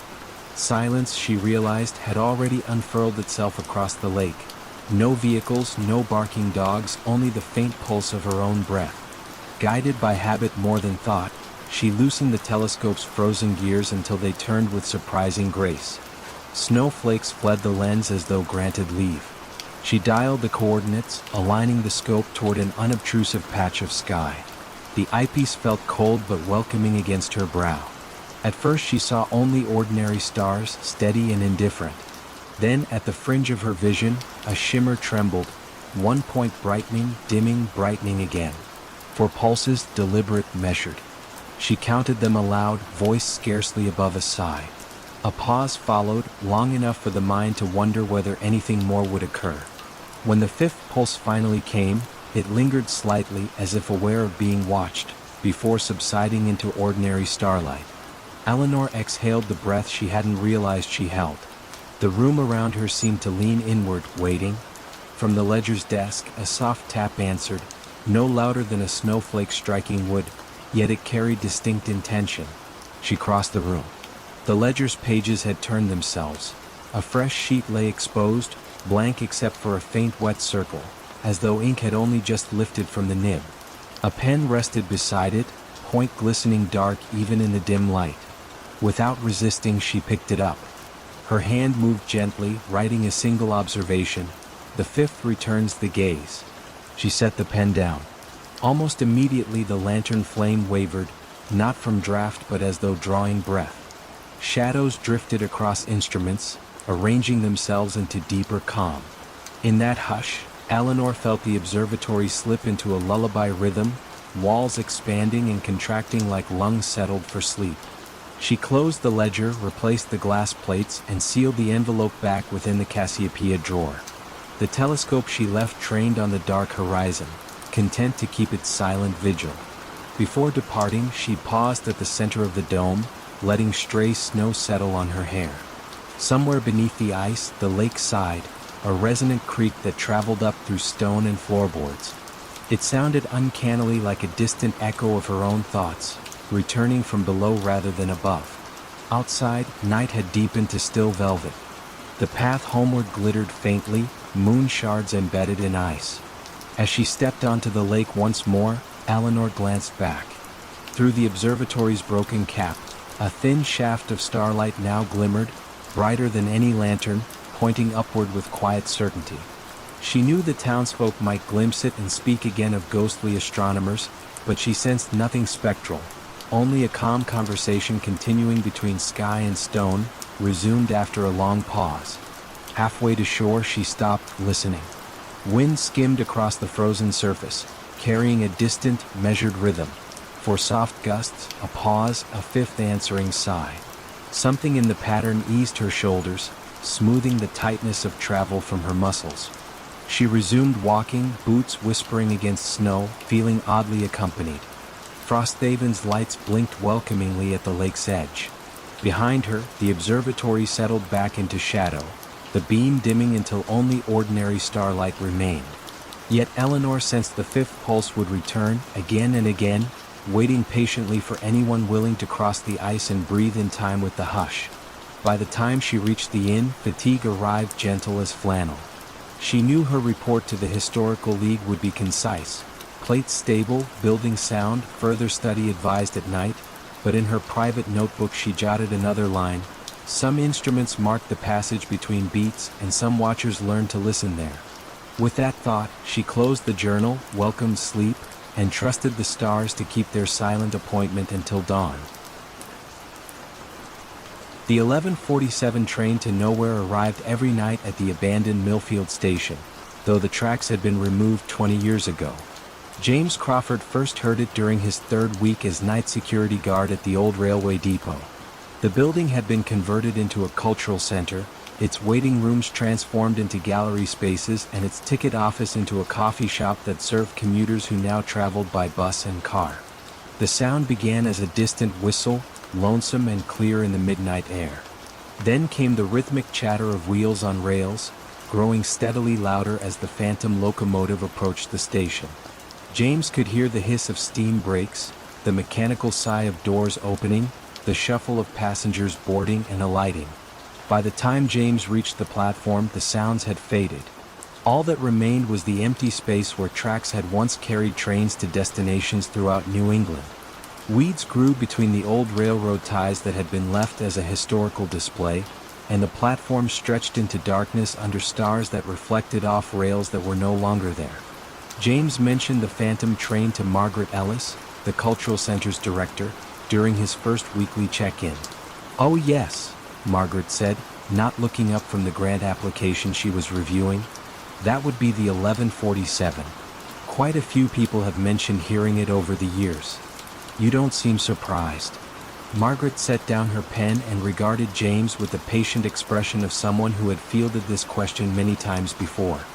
"This station served the community for over a century, James. Some habits die hard. But there are no tracks anymore." "No," Margaret agreed. "There haven't been tracks since the line was discontinued in 2003. But the station remembers its purpose. And apparently so do the passengers." James began staying awake specifically to listen for the 1147. The train arrived with remarkable consistency, never more than a minute or two off schedule. He could distinguish between different types of locomotives, sometimes the deep whistle of a steam engine, other nights the horn of a diesel. Occasionally he heard what sounded like the sleek rush of a modern electric train. More intriguingly, James began to recognize patterns in the sounds of passengers. Some nights the platform seemed crowded with footsteps, voices, and the bustle of luggage being moved. Other nights only a few passengers seemed to board or disembark, their movements quiet and purposeful in the darkness. James started keeping a log of the phantom train's arrivals, noting variations in locomotive type, passenger activity, and weather conditions. He discovered that steam engines appeared more frequently during winter months, while modern trains seemed to prefer clear summer nights. The busiest passenger activity occurred around holidays and the start of school terms. One particularly clear October night, James decided to position himself directly on the old platform as 1147 approached. He stood where passengers would have waited for real trains in the station's active years, listening carefully as the familiar sounds grew closer. The whistle sounded. The locomotive approached with its steady rhythm. Brakes hissed. Doors opened with their mechanical precision, and James saw them. Translucent figures moved along the platform with the purposeful energy of travelers. A woman in a 1940s coat carried a suitcase and consulted a pocket watch. A young soldier in uniform embraced someone who might have been his sweetheart. Children pressed their faces to what would have been train windows, waving goodbye to relatives on the platform. The passengers were from different eras, dressed in clothing that spanned decades of the station's operation. They moved with the distinctive urgency of people catching trains, some hurrying to board, others savoring final moments before departure, a few arriving with the relief of journeys completed. James watched, transfixed, as the ghostly scene played out around him. An elderly conductor called, "All aboard," in a voice that carried the authority of countless such announcements. Steam, or the memory of steam, rose from an invisible locomotive. Then, as always, the sounds faded. The platform returned to its empty present, and James stood alone under the stars with only the gentle sound of wind moving through the trees that had grown up along the old right-of-way. The next morning, James visited the local historical society to research the station's past. He learned that Millfield Station had been a crucial stop on the route between Boston and Montreal, serving not just daily commuters but also vacation travelers heading to lake resorts and ski areas. Soldiers had departed from this platform during 2 world wars. Children had arrived each summer to spend vacations with grandparents in the countryside. Mrs. Dorothy Harrison, the Historical Society's volunteer curator, showed James photographs of the station in its prime. The images captured exactly what he had witnessed the night before. The same purposeful energy, the same mix of departure and arrival, joy and sadness that characterized all train stations. People formed deep attachments to this place, Mrs. Harrison explained. For many families, it was where they said hello and goodbye to the most important people in their lives. That kind of emotional significance doesn't just disappear when you remove the tracks. He started greeting the phantom passengers during their nightly arrival, offering a respectful nod to conductors and a gentle word to children who seemed nervous about their travels. The ghostly figures began to acknowledge his presence in return, a tip of a hat, a smile, a wave from a train window. Some nights, when the platform was particularly crowded with travelers from across the decades, James would hear conversations that spanned generations. The 11:47 train, James realized, was not really going to nowhere. It was going to everywhere and everyone that mattered to the people who had once depended on this station for connection to the wider world. It carried passengers not to geographical destinations, but to the moments and relationships that had defined their lives. On quiet nights when few phantom passengers appeared, James would sometimes hear the train slow down as if the conductor was checking to see if anyone needed to board. In those moments, James understood that the 11:47 was an invitation, a reminder that some journeys transcend the physical world, and that the most important destinations are often found not in distance traveled, but in the depth of connection between hearts that refuse to let go of what matters most. The cultural center thrived in its renovated station, hosting art exhibitions and concerts that filled the old waiting rooms with new life. But every night at 11:47, the building remembered its original purpose, welcoming passengers whose love for this place and each other had made them eternal travelers on railways that existed beyond the need for steel and steam. In that unhurried dark, even the river hushed its usual chatter, slipping between limestone banks with muted grace. Above the water, the narrow village of Eltberg drowsed, one lane of pastel houses, a shuttered bakery, a chapel whose bell had not been rung in 3 decades. At the far edge, half hidden by walnut trees, stood House Marienfels, an ivy-clad mansion long since emptied of family but not, locals said, of memory. Marianne Voigt arrived alone just after sundown. A cultural conservator from Trier, she had been asked to inventory the estate's remaining art before the property changed hands. Her small rental car clicked as it cooled, otherwise all lay still. She paused at the wrought iron gate, listening to crickets count the seconds between their calls. Somewhere on the slope an owl gave one contemplative note, then let silence close around it like water. Past the gate, a gravel drive curved toward the house.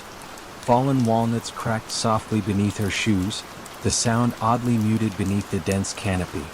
Moonlight caught on upper windows, glazing them silver, while lower panes remained dark. The front door opened with a faint exhale, as though relieved to feel a human presence again.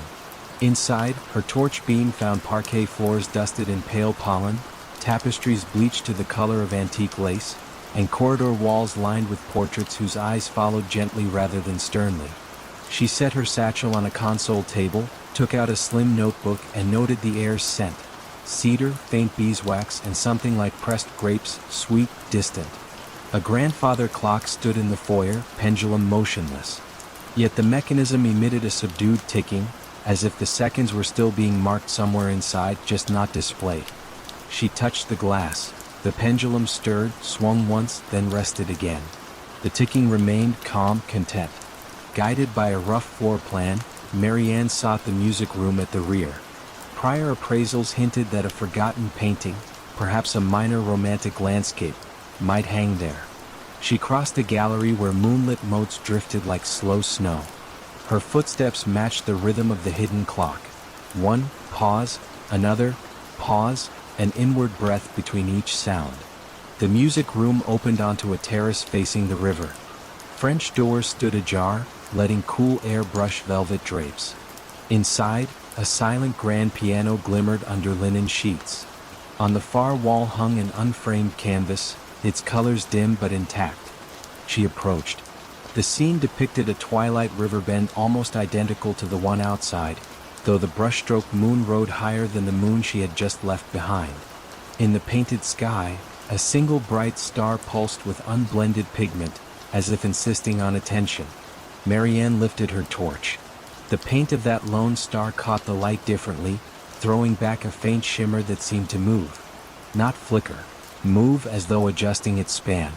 Against instinct, she dimmed the torch. With darkness restored, the painted star settled, no longer restless, merely present. She turned to catalog the piano.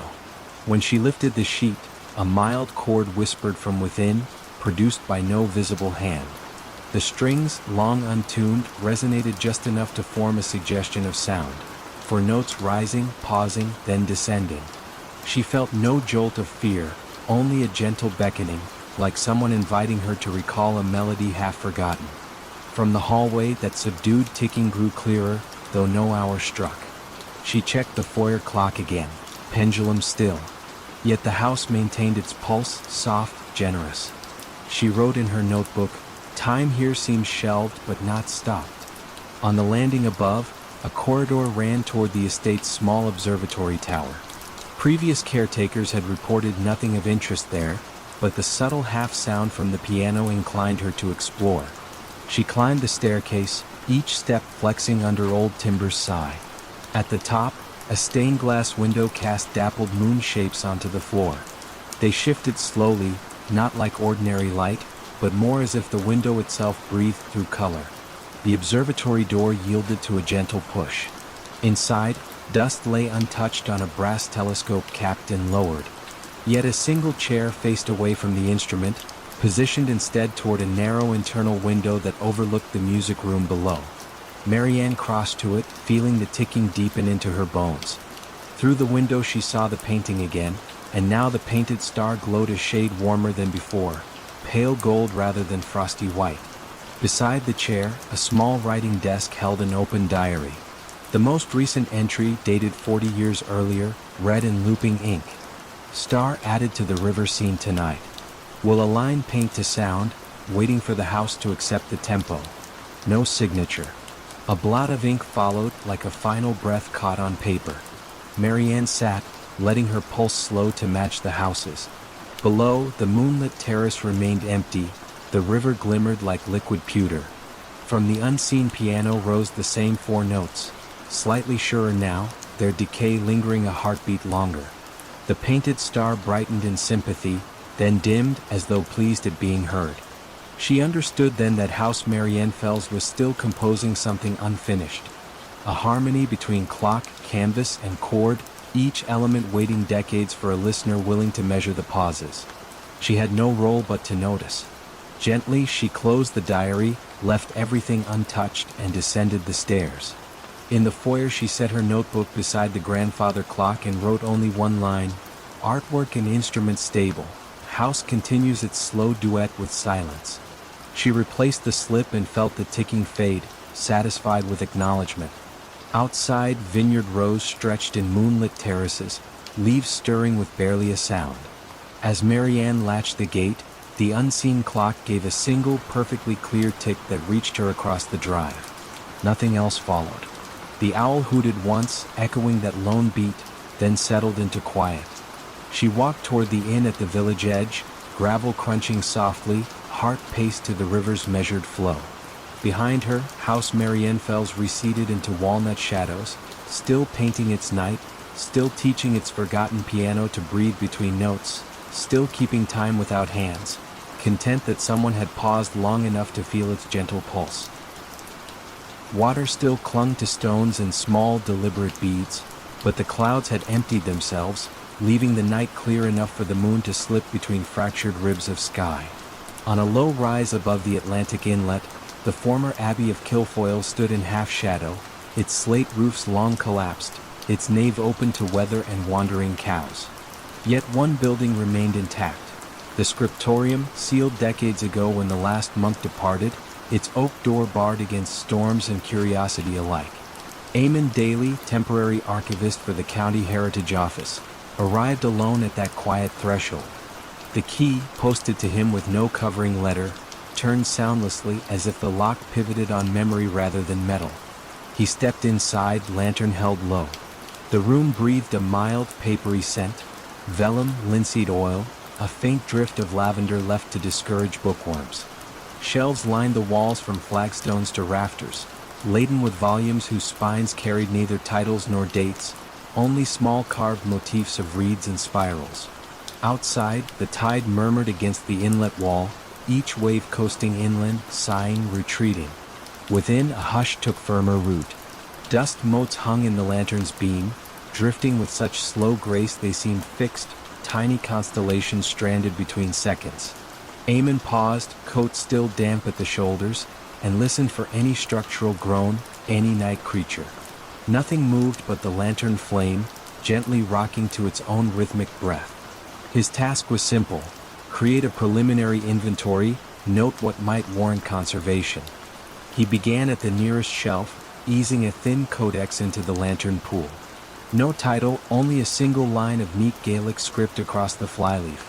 Fan na gawith, the wind's voice. The pages held alternating staves of plainchant and blank-ruled bars. Every so often, a marginal note read, "Leave space for what is not sung."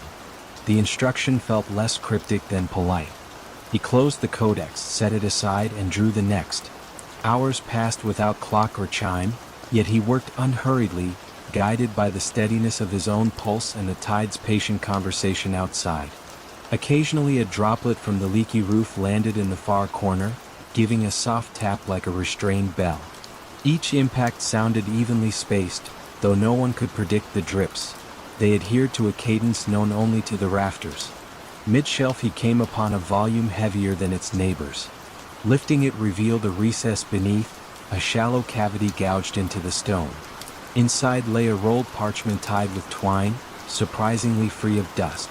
Beside it, a small tin whistle, tarnished but intact, rested upon a folded scrap of linen embroidered with a single question mark. Eamon did not untie the parchment immediately. He examined the whistle first, noting the absence of fingerhole numbers, only faint etchings of tied lines up the stem. After a moment's thought he raised it to his lips and released a tentative breath. No note answered, only the lantern flickered, though the room's air remained still. He tried again, directing air more gently this time. The whistle responded with a tone so soft it registered more in the ribs than the ears, a murmur almost disguised as exhalation. Beneath that near silence, something else stirred. Shelves whispered, a page lifted itself, and the drip in the far corner paused as if recalibrating. Outside, one wave lingered against the wall longer than the rest, then withdrew with measured delicacy. Eamon lowered the whistle. The hush returned, but altered, thicker, purposeful, similar to the way silence deepens in the instant after a church choir folds its last chord into the vault. He untied the parchment. Inside unrolled a map, ink faded to soft rust. It depicted no land or sea, only a series of spirals emanating from a single point marked Endaram, the second time. Along each spiral arm, neat script repeated 3 words, "Listen between breaths." At the map's center, a modest circle suggested the scriptorium itself. Someone long ago had charted stillness as though it were geography. Eamon set the map upon the desk and placed the whistle in its central circle. He waited, letting his breathing slow until it matched the tide's rhythm. Inflow, pause, outflow, pause. With each inhale, the lantern brightened subtly. With each exhale, its glow softened. After several cycles, the drip resumed, not randomly but in step, a quiet counterbeat. The building, he realized, had accepted the clock of breath. He noted the moment in his ledger, ink strokes unhurried, and carefully re-rolled the map.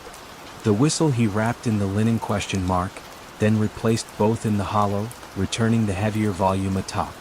The drip continued its companionable ticking. Nothing demanded explanation. The materials wished only to be witnessed, not solved. When at last he stepped outside, dawn had crept over the Atlantic, underpainting the clouds with faint apricot. The inlet lay glass still, reflecting the abbey ruins so crisply that pillars seemed to stand upon sky. A heron flapped once, slow and deliberate, before settling among reeds. Eamon extinguished the lantern, feeling the day accept him back. He would file a measured report, manuscript stable, environment cool, further conservation advisable, but somewhere between lines he'd write a private note. Archive holds a silence that keeps its own index. Consultation requires listening, not reading. He would leave the whistle, the map, the cadence of drips untouched. As he walked the sodden lane toward the village, rain began again. Not a downpour, only scattered drops that stitched faint rings into puddles. Between each patter lay space wide enough to imagine a hidden melody. Eamon found himself breathing in time with that pattern, carrying the abbey's gentle charter of pauses with him, content that Kilfoyle would continue its quiet recital for the next attentive ear. Savannah summer night breathed gently, perfumed by gardenias and damp brick. Gas lamps flared in measured halos along the quiet paths, lending each cobblestone the hush of a long-kept secret. Across the square rose Whitfield House, an early federal mansion of worn red stucco and green shutters that seldom opened. Its balconies sagged beneath ivy, and its rooms, according to polite rumor, held more echoes than furniture. Nora Whitfield, last of the line, had returned after decades spent cataloging archives for northern universities. The Historical Society now asked her to prepare the family papers for donation. She accepted, half out of duty, half from a mild longing to understand why her grandparents had closed the house so abruptly one humid August and never spoken of it again. The iron gate yielded with a sigh. Crickets stilled as though acknowledging a guest. On the porch, she pressed the tarnished doorbell, knowing no answer would come, then unlocked the double doors herself. Inside, the foyer waited cool and dim. Wallpaper, faded magnolia print, peeled in discreet curls, while a mahogany staircase climbed upward into shadow like a slowed heartbeat. She placed her suitcase beside the hall table and lit a single hurricane lamp she'd brought, its glow floating soft as candle flame. The parlor door stood ajar. Within, silver-framed mirrors rested face down on sideboards, and a grand piano slept beneath a cotton sheet. A faint metallic ticking drifted from somewhere deeper, unhurried, as though measuring not seconds but sighs. She followed it to the rear library. Shelves reached from pine floorboards to ornate crown molding, their volumes cloaked in a whisper of dust. At the room center, beneath a skylight veiled by cobwebbed lace, sat an octagonal reading table. Upon it rested the source of the ticking, a slim metronome of jasper and brass, its pendulum swaying with mesmeric grace. Yet no one had set it in years. Its key lay untouched beside it. The beat was slow, perhaps 40 per minute, pausing almost imperceptibly at each arc's end, as though deciding whether to continue. Nora set her lamp down and watched 2 full cycles, feeling her pulse slip into step. A faint breeze sighed through the cracked window frame, rustling pages of a ledger that lay open near the metronome. In careful, looping hand it recorded sentences, each on its own line. 8:04 garden gate clicks. 8:07 fountain recedes. 8:10 clock resumes voice. The last entry bore tonight's date, though no one but Nora had crossed the threshold. She gently touched the page. The ink was still damp. Outside the library, a corridor led toward a conservatory added during the 1890s. She remembered vague childhood tales of orchids blooming there through Christmas. Moving with measured calm, she opened the glass door. Warm night air met her, fragrant with something faintly citrus though she saw no trees. Moonlight, sifted through dusty panes, dappled the tiled floor in pale lozenges. Between empty planter boxes stood a wrought iron music stand, its sheet holder bare, yet small clothespins remained as if awaiting a score. As she lingered, the metronome's beat reached faintly through the doorway. Tick, pause, tock, pause, blending with distant fountain hush from the square. She sensed a subtle consonance. The beat aligned with the fountain's spurts, 2 slow pulses followed by a weary hush of water landing. Childhood memory flickered, her grandmother guiding her through this very space at dusk, saying only, "Listen for the rests." Back in the library, the metronome continued, but something new had joined its rhythm. The piano in the parlor gave a gentle, damped chord, 3 notes, brushed rather than struck. Linen still covered the instrument. No key was visible. The sound faded like a breath into cotton. Nora neither startled nor hurried. Instead, she crossed to the parlor, lifted a corner of the sheet just enough to glimpse ivory. Dust lay undisturbed. She returned to the foyer and the staircase. Each baluster bore a tiny groove near its base, as if rope had once been threaded along the rail. Upstairs, the family bedrooms opened one by one, each preserved in slumber, beds neatly made, windows shuttered. In the nursery at the corridor's end, moonlight spilled through louvers, illuminating a mobile of paper swans. The swans drifted not randomly but in time with the metronome's muted beat below, as though the air itself oscillated. On the nightstand lay a music box shaped like a tulip. Its winder protruded expectantly. Nora turned it half a rotation. Instead of a song, the box produced a measured silence, an almost palpable pause, then a single chime no larger than a raindrop hitting tin. Another pause followed, then a second chime. The sequence mirrored the library's ticking, slow and deliberate. She stopped the winder. The mobile stilled, the unseen piano fell silent. Only the metronome remained steady. A thought arrived quietly. The house was practicing, like an ensemble warming to a composition written entirely in rests and faint entrances. Perhaps her grandparents had not abandoned it but simply stepped back to let the piece play itself to conclusion. Back downstairs she closed the ledger, added one new line in pencil. 8:40, listener entered, movement continues. She did not touch the metronome. She left mirrors face down, respecting their chosen hour, and locked the front doors behind her. Crossing the square, she paused by the fountain. Its cascade now seemed closer, no longer distant, and its rhythm aligned exactly with the pulse still audible in her thoughts. Gas lamps hummed. Spanish moss swayed like satin ribbons marking time. Whitfield House rested in shadow, content, it seemed, to continue its nocturne until the right cadence found release. Nora walked on toward the guest house where she would sleep, feeling her own footsteps merge with the slow counting all around. The night, the gardenias, the moss-laden oaks, everything measured breaths between gentle notes. Tomorrow she would begin boxing letters and journals, but tonight she suspected the house required only company, not classification. Behind her, a final chord, soft, gracious, floated from the shuttered mansion, then resolved into quiet. The fountain answered with one heavier splash.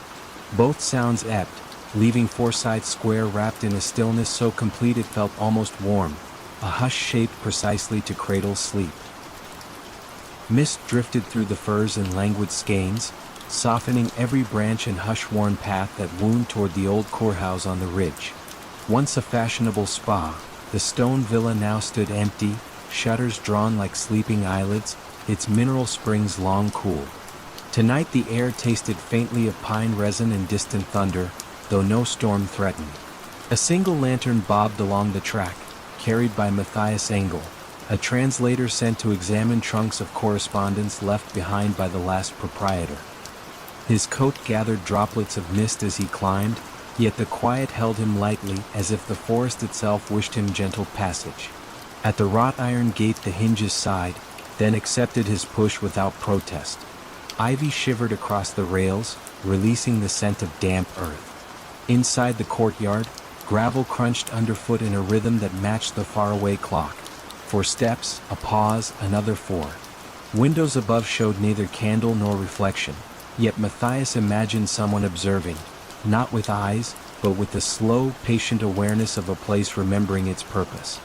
He placed his lantern on the veranda rail, withdrew the brass key entrusted to him, and unlocked the oak doors. The entrance hall greeted him with cool, mineral air, like the echo of bygone baths. Long mirrors lined the walls, their silvering clouded to soft pewter. Between them hung pastel murals depicting mountain springs, each scene framed by curling acanthus leaves. Colors, though faded, still carried a quiet glow. On the mosaic floor a map of the region spread underfoot, its river tiles glinting whenever the lantern swung. Matthias paused, letting the Kellbach stream at his bootside glimmer blue for a heartbeat before continuing toward the writing room indicated on his instructions. The room waited at the far end of a corridor, door ajar. Shelves embraced 3 walls. On the 4th, tall windows overlooked the valley, panes fogged by the night mist. A mahogany desk, polished to a muted sheen, held a single oil lamp already lit. Matthias frowned gently. No caretaker was scheduled for another day, but he felt no alarm. The flame wavered once, then steadied, bright enough to read without harshness. Beside the lamp rested a wooden crate filled with letters, each envelope edged in pale green. The topmost bore no address, only a wax seal impressed with a tiny water droplet. He opened it with careful fingers. Inside lay a folded sheet and 3 words in delicate script: "Wait for silence." Nothing more. He set the note aside, removed his notebook, and began cataloging dates and handwritings. French, Hungarian, occasionally archaic German, each mentioning the listening spring in passing, as though all correspondence took the phrase for granted. Outside, the village clock chimed again, 9:30, its tone softened by distance and woodlands. As the last vibration faded, Something within the villa answered, a faint gurgle like water shifting through hidden pipes. The sound traveled under the floorboards, paused beneath the writing room, then hushed. Matthias inclined his head, recognizing a pattern akin to breath. Inhale, hold, exhale. He remembered the note's instruction and set his pen down. He closed his eyes. The villa's hush deepened, settling around him like wool. Somewhere in that woven quiet he discerned a whisper, too low for words, but shaped like language nonetheless. It moved through the shelves, brushed the lamp glass, glided along the ceiling moldings, then found rest at the desk's edge. When he opened his eyes, a fresh envelope lay atop the crate. Wax still gleamed liquid. He opened it. This time, the paper held a short passage in fluid French. Consult the map beneath the mirror when the spring speaks twice. Beneath the text, someone had drawn a simple symbol, a circle split by a wavy line. Matthias turned the page. The reverse was blank but faintly damp, as though dipped in cool water seconds before. He slipped the note into his pocket. The hallway mirrors awaited, surfaces smudged by decades. He approached the largest, lantern lifted. Beneath its frame, just visible through a film of dust, lay a hinged panel no broader than a palm. He pressed gently. The panel slid aside to reveal a recessed niche containing a folded cloth map. Its linen surface felt chilled, almost freshly laundered, though the ink bore a century-old hand. The wavy line bisected the central circle, identical to the symbol on the note. At its center a dot glowed faintly, phosphorescent paint, still alive after so long. As Matthias studied the mark, the water gurgle returned, two gentle surges rising from the floorboards as if the house were clearing its throat. He pictured subterranean channels, springs still pulsing beneath stone and tile, keeping faith with their origins. According to the map, a staircase at corridor's end led downward to a small pool once reserved for hydrotherapy. Lantern held steady, he followed. The stairs descended in even spirals, walls cool and damp. At the bottom a vaulted chamber opened, lit by neither lamp nor window, yet possessing a tender glow from mineral veins within the stone. In its center lay a circular basin of milky quartz, water rippling though no pipe discharged.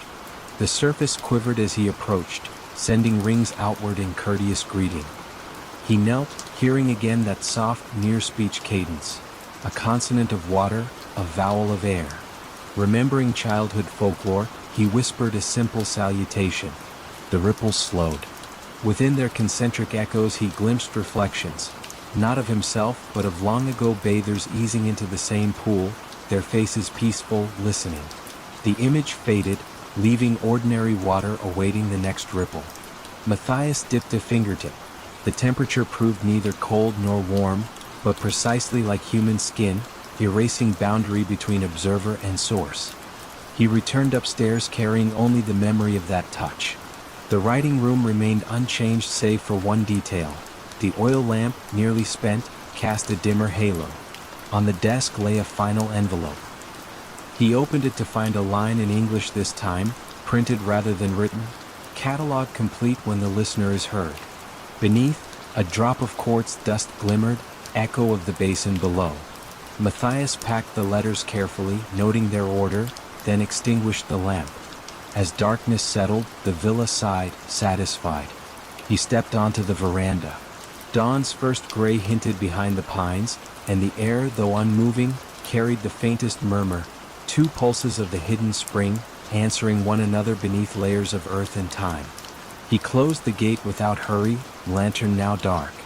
In the valley, the village clock marked 6 o'clock, each chime tempered by morning mist. Between the strokes lay wide, lucid quiet, reminding him of the basin's calm skin. He walked downhill, heart eased into that cadence. Behind him the courthouse waited, listening still, its limitless correspondence at last entrusted to someone who understood that some archives speak not in words, but in the slow, gentle grammar of water and pause. Mist drifted through the firs in languid skeins, softening every branch and hush-worn path that wound toward the old courthouse on the ridge. Once a fashionable spa, the stone villa now stood empty, shutters drawn like sleeping eyelids, its mineral springs long cooled. Tonight the air tasted faintly of pine resin and distant thunder, though no storm threatened. A single lantern bobbed along the track, carried by Matthias Engel, a translator sent to examine trunks of correspondence left behind by the last proprietor. His coat gathered droplets of mist as he climbed, yet the quiet held him lightly as if the forest itself wished him gentle passage. At the wrought iron gate the hinges sighed, then accepted his push without protest.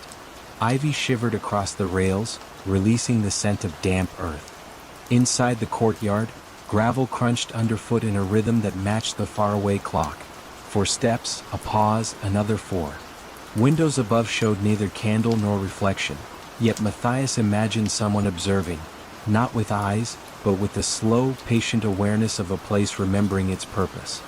He placed his lantern on the veranda rail, withdrew the brass key entrusted to him, and unlocked the oak doors. The entrance hall greeted him with cool, mineral air, like the echo of bygone baths. Long mirrors lined the walls, their silvering clouded to soft pewter. Between them hung pastel murals depicting mountain springs, each scene framed by curling acanthus leaves. Colors, though faded, still carried a quiet glow. On the mosaic floor a map of the region spread underfoot, its river tiles glinting whenever the lantern swung. Matthias paused, letting the Kelbach stream at his bootside glimmer blue for a heartbeat before continuing toward the writing room indicated on his instructions. The room waited at the far end of a corridor, door ajar. Shelves embraced 3 walls. On the 4th, tall windows overlooked the valley, panes fogged by the night mist. A mahogany desk, polished to a muted sheen, held a single oil lamp already lit. Matthias frowned gently. No caretaker was scheduled for another day, but he felt no alarm. The flame wavered once, then steadied, bright enough to read without harshness. Beside the lamp rested a wooden crate filled with letters, each envelope edged in pale green. The topmost bore no address, only a wax seal impressed with a tiny water droplet. He opened it with careful fingers. Inside lay a folded sheet and 3 words in delicate script: "Wait for silence." Nothing more. He set the note aside, removed his notebook, and began cataloging dates and handwritings. French, Hungarian, occasionally archaic German, each mentioning the listening spring in passing, as though all correspondence took the phrase for granted. Outside, the village clock chimed again, 9:30, its tone softened by distance and woodlands. As the last vibration faded, something within the villa answered, a faint gurgle like water shifting through hidden pipes. The sound traveled under the floorboards, paused beneath the writing room, then hushed. Matthias inclined his head, recognizing a pattern akin to breath. Inhale, hold, exhale. He remembered the note's instruction and set his pen down. He closed his eyes. The villa's hush deepened, settling around him like wool.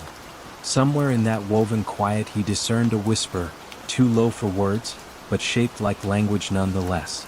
It moved through the shelves, brushed the lamp glass, glided along the ceiling moldings, then found rest at the desk's edge. When he opened his eyes, a fresh envelope lay atop the crate. Wax still gleamed liquid. He opened it. This time, the paper held a short passage in fluid French. Consult the map beneath the mirror when the spring speaks twice. Beneath the text, someone had drawn a simple symbol, a circle split by a wavy line. Matthias turned the page. The reverse was blank but faintly damp, as though dipped in cool water seconds before. He slipped the note into his pocket. The hallway mirrors awaited, surfaces smudged by decades. He approached the largest, lantern lifted. Beneath its frame, just visible through a film of dust, lay a hinged panel no broader than a palm. He pressed gently. The panel slid aside to reveal a recessed niche containing a folded cloth map. Its linen surface felt chilled, almost freshly laundered, though the ink bore a century-old hand.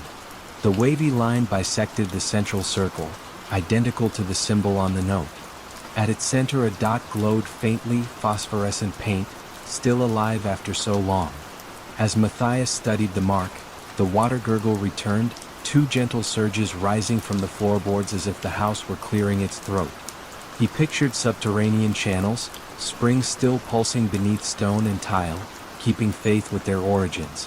According to the map, A staircase at corridor's end led downward to a small pool once reserved for hydrotherapy. Lantern held steady, he followed. The stairs descended in even spirals, walls cool and damp.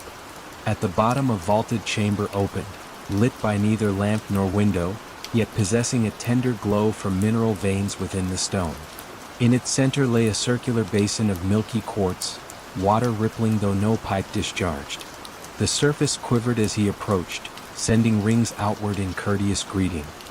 He knelt, hearing again that soft, near-speech cadence, a consonant of water, a vowel of air. Remembering childhood folklore, he whispered a simple salutation. The ripples slowed. Within their concentric echoes he glimpsed reflections, not of himself but of long-ago bathers easing into the same pool, their faces peaceful, listening. The image faded, leaving ordinary water awaiting the next ripple.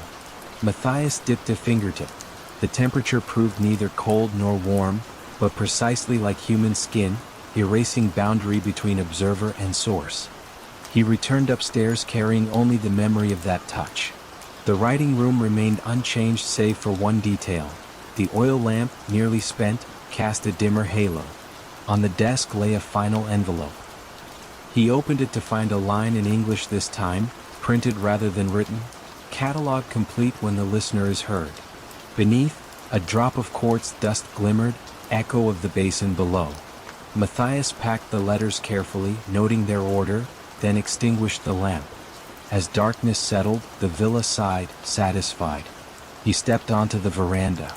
Dawn's first gray hinted behind the pines, and the air, though unmoving, carried the faintest murmur, two pulses of the hidden spring, answering one another beneath layers of earth and time. He closed the gate without hurry, lantern now dark. In the valley, the village clock marked 6 o'clock, each chime tempered by morning mist. Between the strokes lay wide, lucid quiet, reminding him of the basin's calm skin. He walked downhill, heart eased into that cadence. Behind him the courthouse waited, listening still, its limitless correspondence at last entrusted to someone who understood that some archives speak not in words, but in the slow, gentle grammar of water and pause.